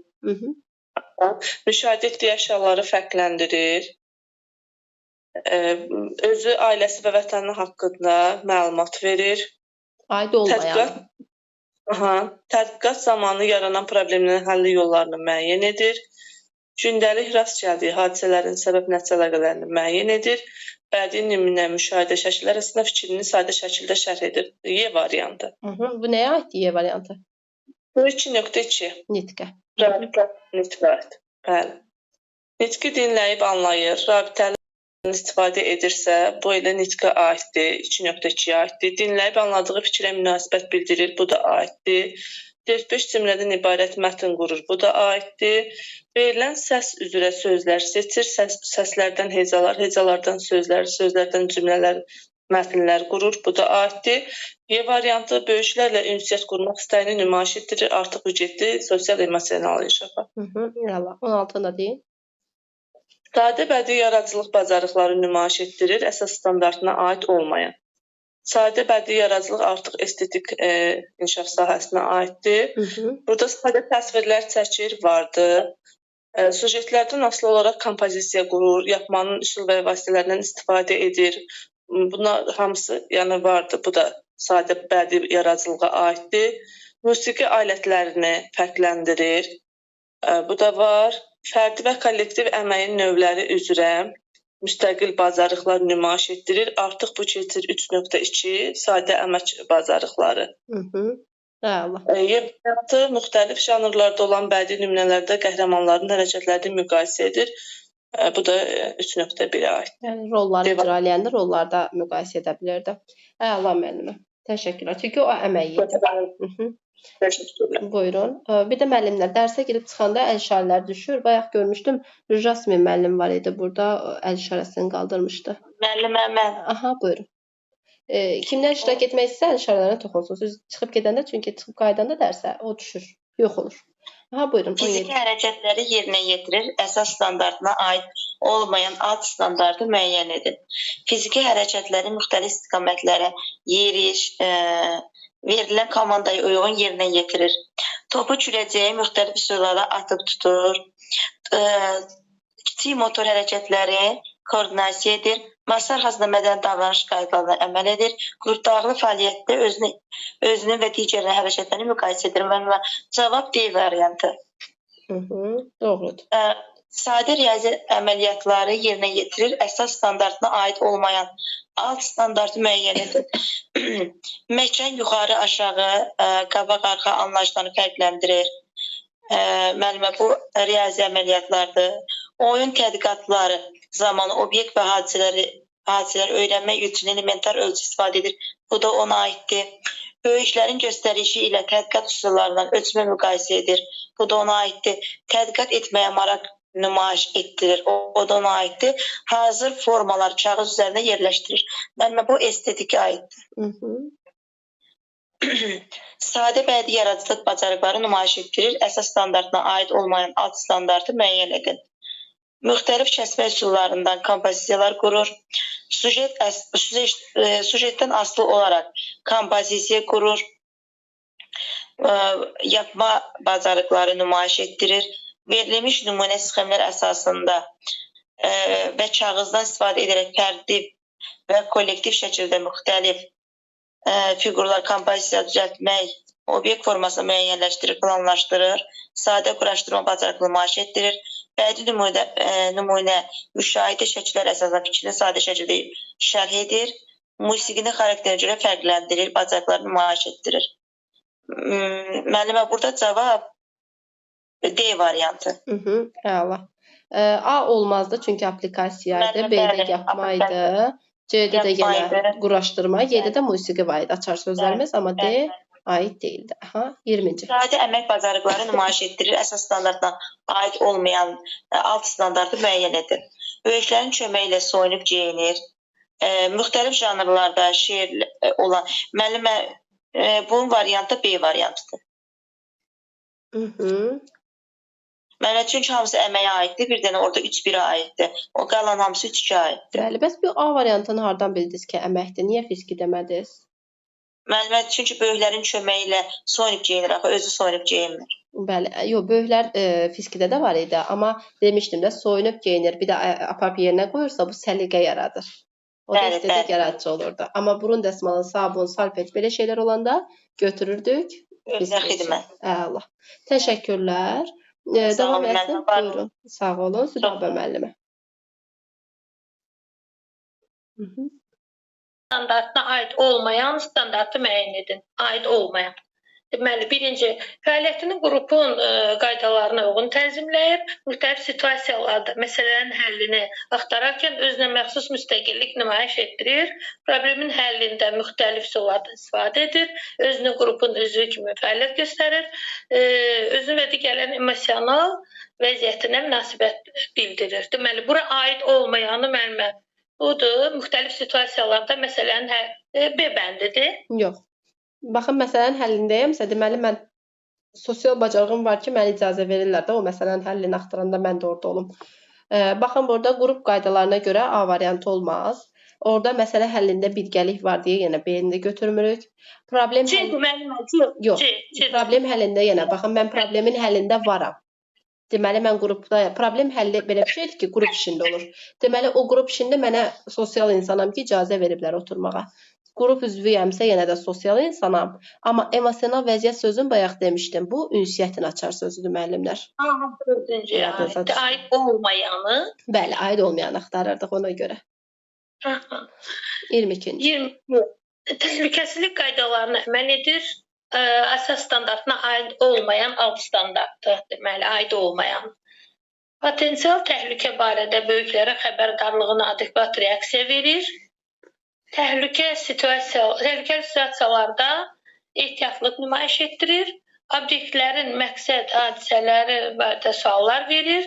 Kəsici, deşici əşyalara deməli tanış olmayan adamlarla yol hərəkəti qaydalarını bildiyi nümayiş etdirir. Təhlükəli situasiyalarda ehtiyatlıq nümayiş etdirir. Əməl edir, aid olmayanı demək müəllimə. Aid olmayanı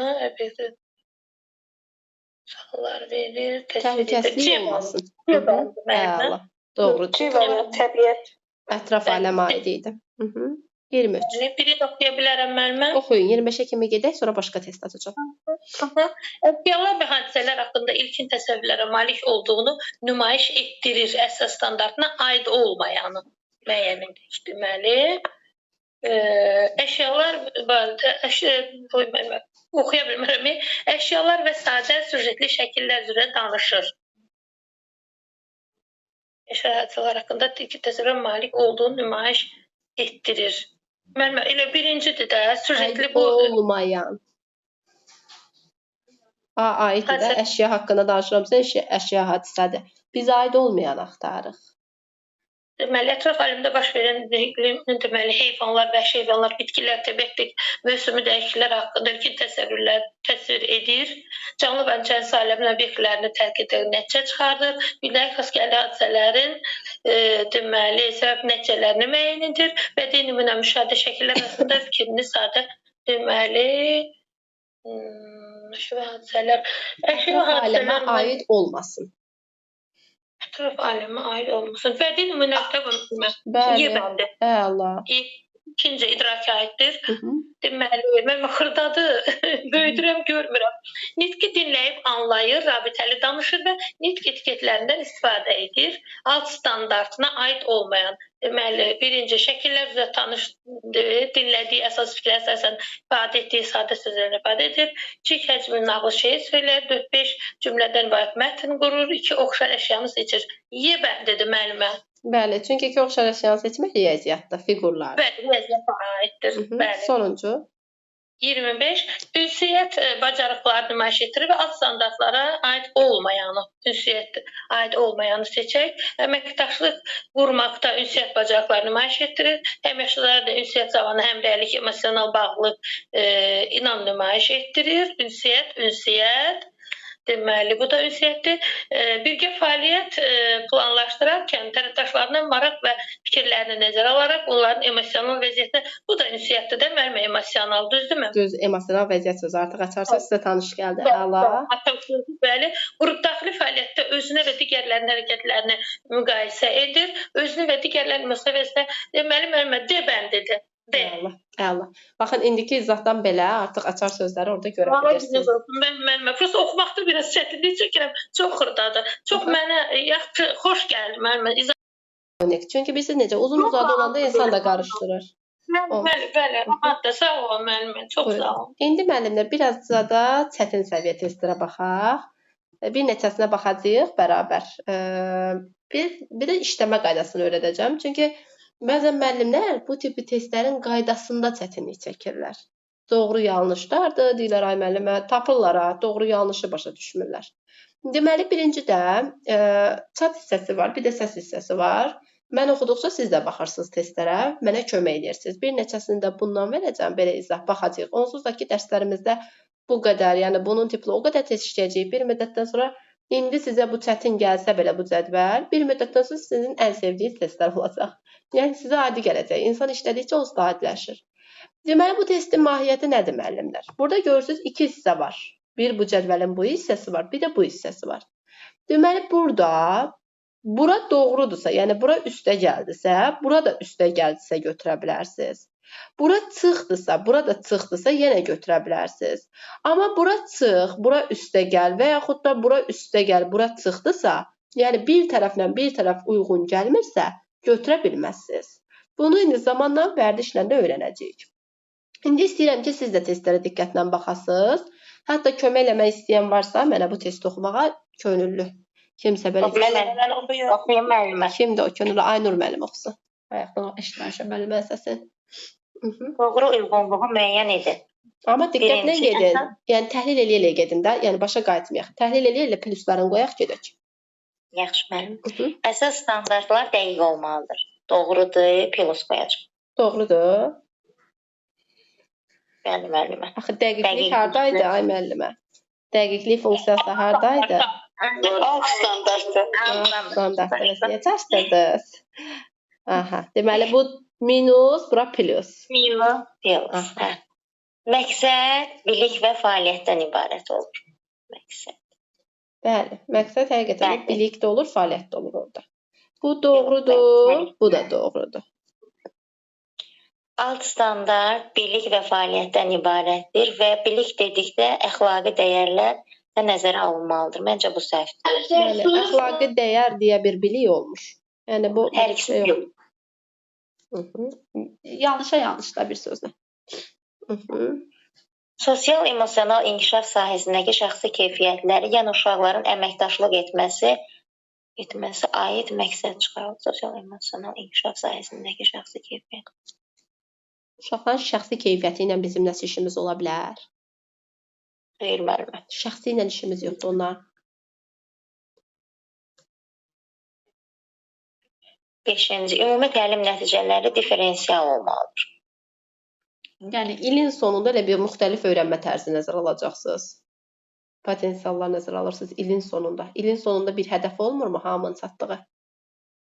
Bəli. Deməli diferensiallıq yoxdur. Bunu növbəti dərsimizdə daha yaxşı deyəcəm. Diferensiallıq nədirsə, yanlışa yanlış. Aha. Müəllim, o başa düşmürəm. Yanlışın yanına minus niyə qoyuruq? Yəni bunu deyirsiniz də 5-dəki. Bu da çıxdı. Bəli. Qarşısındakı da çıxdı. Yəni düzgündür də, uyğundurlar. Yanlış fikrə yanlış deyirlər. Bir var ki, yanlış fikri doğru desinlər, demirlər də bunu. Yanlışa deyirlər ki, yanlışdır. Qəbul edirlər öz yanlışlarını, biz də ona görə götürəcəyik. Mən elə bilirəm ki, məsələn buna çıxmaq yanlışa isə plus. Yox. Çıxa çıx. Yanlış sözü nə deməkdir? Çıx. Doğru sözü çıxdı, plus. Həm belə, düstur belədir. Sonra SMART-dakı R resursları bildirir, bu düzdür və əyanilik və idrak fəallığı prinsipini əks etdirmiş olur. həqiqətən də əyanilik və idrak fəallığıdır. R resursdur çünki. Bu doğru bir fikirdir, amma qarşısına nə yazıblar? Yanlış. Deməli siz bunu da götürəməyəcəksiniz. İndi müəllimə baxırsınız. Baxın, nə yanlış axtarırsınız, nə doğru. Eyni olsun. Plusa plus, minusa minus. Hansılardırsa deyin yazım kənara. Plusa plus, minusa minus olanlar hansılardır?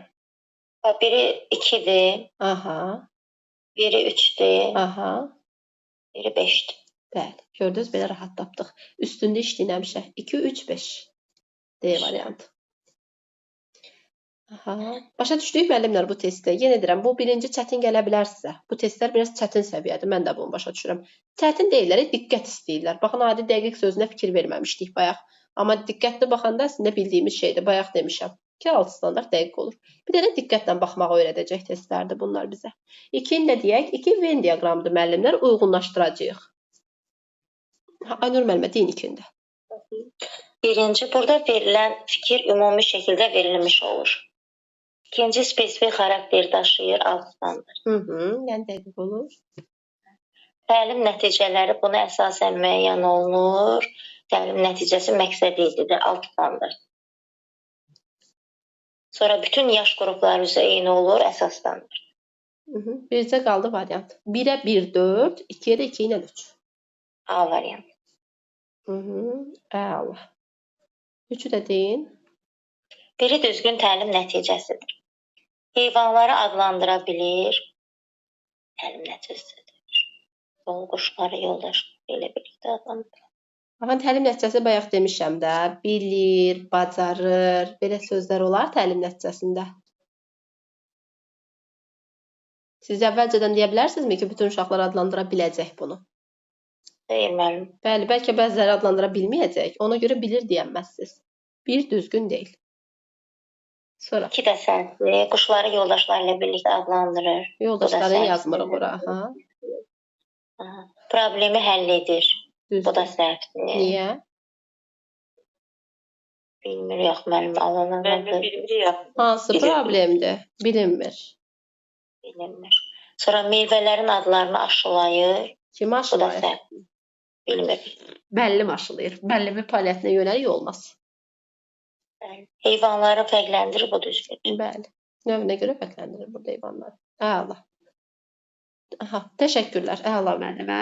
Dördüncü kim deyə bilər? Kim oxumaq istəyir? Müəllimə, mən oxuyuram. Oxuyun Şəsmi müəllim. Verilən fikirlərdən biri yanlışdır. Sosial-emosional inkişaf sahəsində meyyat çıxartmaq olur. Bəli, olur müəllimə. Yekun hesab. Metodikanı bilmək və düzgün təşkil etmək tərbiyəçinin konstruktiv bacarığıdır. Bəli, müəllimə. Uşaqların nitqinin inkişafında ən çox inkişaf etdirən məşğələ bədii təfəkkür məşğələsidir. Hər alt standartdan ən azı 10 mövzu müəyyən etmək olar. Alt standartlar düzgün olmalı və interaktiv funksiyası var. Müəllimə D variantı yanlışdır. Axı dedim axı bayaq hətta göstərdim ki, bir alt standartdan 10 da, ondan çox da mövzu çıxarda bilərsiniz. Bayaq göstərmişdim bunu. Alt standartdan. Onda müəllimə D variantıdır. Bəli, uşağın nitqini ən çox inkişaf etdirən bədii təfəkkür ola bilməz. Çünki orta qrupda başlayır. Onda belə çıxır ki, orta qrupda kimi ətraf aləm tanışlıq məşğələsində ən çox nitqi inkişaf etdirən. 5-ci. Verilən cədvələ əsasən uyğunluğu müəyyən edir. Doğru, yanlış. Əsas standart yaş qrupu üzrə əsasən dəyişir. Bəli, müəllimə. Əsas standart uşaqlarda spesifik bacarıqlar aşılayır. Əsas standart praktik formada ölçülməlidir. Alt standart təlimdəki konkret bacarıqları aşılayır. Alt standart təlimdəki konkret bacarıqları. Konkret dəqiqdir də, yəni alt standart. Bəli, müəllimə, bəli. Müəllimə, düzdür, 4-də düzdür, 1-də, 1-4. Düzləri tapmayacağıq. Gəlin birinci tam işləyək, sonra deyəcəm. Əsas standart uşağa spesifik bacarıq aşılayanmaz. Çünki əsas standart çox ümumidir. Axı fiziki hərəkəti yerinə yetirir. Mən nə bilim hansı fiziki hərəkətdir. Ona görə olmaz. Əsas standart praktik formada ölçülməlidir. Əsas standart ölçülmürdü orada. Burada deməli, nə edirsiniz? Doğrunun altında, baxın doğrunun qarşısında plus yazmışam. Birinci doğru tərəfə baxın, yanlış tərəfə baxmayın. Doğru tərəfdə plus hansıdır?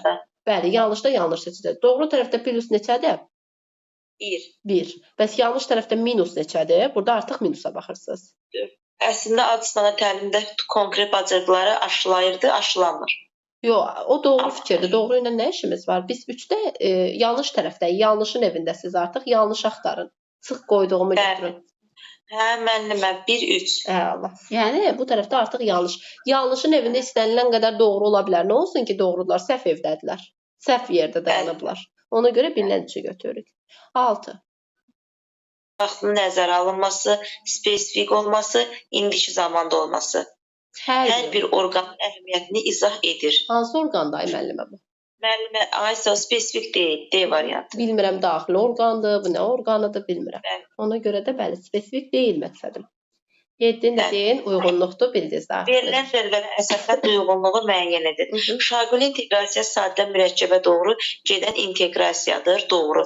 Xeyr, müəllimə, yanlışdır. Bilirsiniz, niyə sadədə mürəkkəbə gedir müəllimə? Şaquldə yaş dəyişir deyə, istər-istəməz o əvvəlki yaşlara toxunub sadədə mürəkkəbə öyrədə bilir də. Hə. Doğruya doğru. Onda mən doğru. Üfüqi inteqrasiyada mövzuya müxtəlif istiqamətlərdə yanaşmalıyıq, doğru. Şaquli inteqrasiyada qarşı qruplardan istifadə etmək olar, düzdür müəllimə, amma yanlışdır, bu səhvdir. Üfüqi inteqrasiya müxtəlif məşğələlər arasında olan inteqrasiyadır, bu da doğrudur. Müxtəlif məşğələ deməmişəm axı sizə, müxtəlif məzmun xətti demişəm. Müəllimə, bəli. Məşğələ demişəm, özdə məşğələ sözünü heç vaxt düzgün qəbul eləməyin. Bəli, bəli. Baxın, ətraf aləm, riyaziyyat, ikisi də müxtəlif məşğələ, düzdür, eyni deyirlər ki, amma ikisi də idrakdır axı. Bəli. Aha. Deməli, indi nə götürürsünüz burada? Müəllimə, 1-2. Əla müəllimə, təşəkkürlər. Sonra gəldi, kim istəyir? 8, 9, 10-u da oxuyaq, yekunlaşdıraq. Oxuyayım. Oxuyun. Məqsəd elə yazılmalıdır. Məqsəd əlçatan olmalıdır. Bir hansı varianta tam dəqiq verilmişdir. Məqsəd əlçatan olmalıdır. Sizcə hansı variantda dəqiq verilmişdir? Əlçatanlığı tapırıq. Hə. Məqsəd elə yazılmalıdır ki, sonra ondan meyar çıxardaraq nəticələri ölçmək olur. Məqsəd elə seçilməlidir ki, məşğələ müddətində həmin məqsədə çataq. Məqsəd hamı üçün seçilməlidir. Yəni real olmalı, həqiqəti əks etdirməlidir, tam məşğələnin mövzusunu əhatə etməlidir. Məqsəd elə bir uşağın potensialı nəzərə alaraq Hər bir uşağın seçilməlidir. potensialı. Hər bir uşağın potensialını bu deyilməlidir. Məqsəddə konkret nəyi öyrətməyiniz aydın şəkildə öz əksini tapmalıdır. Belə hansılarsa tam tətbiq edilmişdir. Əlçatanlıq nə idi müəllimə? Əlçatan Sadədən mürəkkəbə. yəni sadədən yəni ki, Hər uşağın potensialına uyğun sadədən mürəkkəbədə. Yəni zəifə asan, ortaya orta, güclüyə də güclü. nəzərə almalıdır. Bəli, hər uşağın potensialına uyğun məqsəd seçsəz, məşğələ zəlçatan olacaq. Ona görə də D variantını doğru götürürük. B variantı. 9. Təlim nəticəsi və ümumi təlim nəticəsi haqqında deyilən fikirlərdən biri yanlışdır. Təlim nəticəsi qısa müddəti, ümumi təlim nəticəsi uzun müddəti əhatə edir. Razısınız? Təlim nəticəsi Yəni məqsəd məşğələ üçündür. Düzdür. Amma ümumi təlim nəticəsi Təlim nəticəsi müəllimə düzdür. Aha, ilin sonu üçün bu doğrudur. Təlim nəticəsi konkret, ümumi təlim nəticəsi geniş olur. Yəni konkret olmalıdır. Təlim nəticəsi konkret, ümumi təlim nəticəsi geniş olur. Hər ikisi birlikdə fəaliyyətdən ibarət olur. Hər ikisi uşaqda bütün inkişaf sahələrinin tələblərini reallaşdırır. Hər ikisi diferensiallığı nəzərə alır. Hər uşağın bütün inkişaf sahələrinin tələblərini reallaşdırır. Bəli, həqiqətən elə də A'dan Z-yə hamısı gedir. Məmə yetidir. Bəli, hər ikisində Mənə variantdır. bəli, hər ikisində diferensiallıq ola bilməzdi müəllimlər. Bilirsiniz nəyə görə? Ümumi təlim nəticəsində mənə diferensiallıq olmur. Düzdür. İlin sonunda artıq mən müxtəlif öyrənmə tərzini nəzərə almıram ki, bunu il ərzində onsuz da nəzərə almışam. Aha, İlin əvvəlində, bəli. Bəli. Ona görə iyi variantını götürdük. Bəli. 10-cunu da deyin, yekunlaşdıraq. Məqsədlərin təşkili zamanı smartın R hərfi hansı mühiti əhatə edir? Sosial mühiti, zaman mühiti, fiziki mühiti, dəstəkləyici mühit, xarici dəstəkləyici mühit. Resurs deyil. Fiziki mühit müəllimə. Əla. Fiziki mühit müəllimlər, burada fiziki inkişaf nəzərdə tutulmur. Bu gələcək dərslərimizdə deyəcək. Əşyalardır, resurslardır. Elə bu da fiziki mühit olacaq. Ona görə C variantını götürürük. Bəli. Belə. Dərsimiz bu qədər müəllimlər. Testlərimiz çox yaxşı olacaq. Dərslə bağlı hər hansı bir sualımız, çətinliyimiz, yəni sualımız varsa buyurun müəllimlər.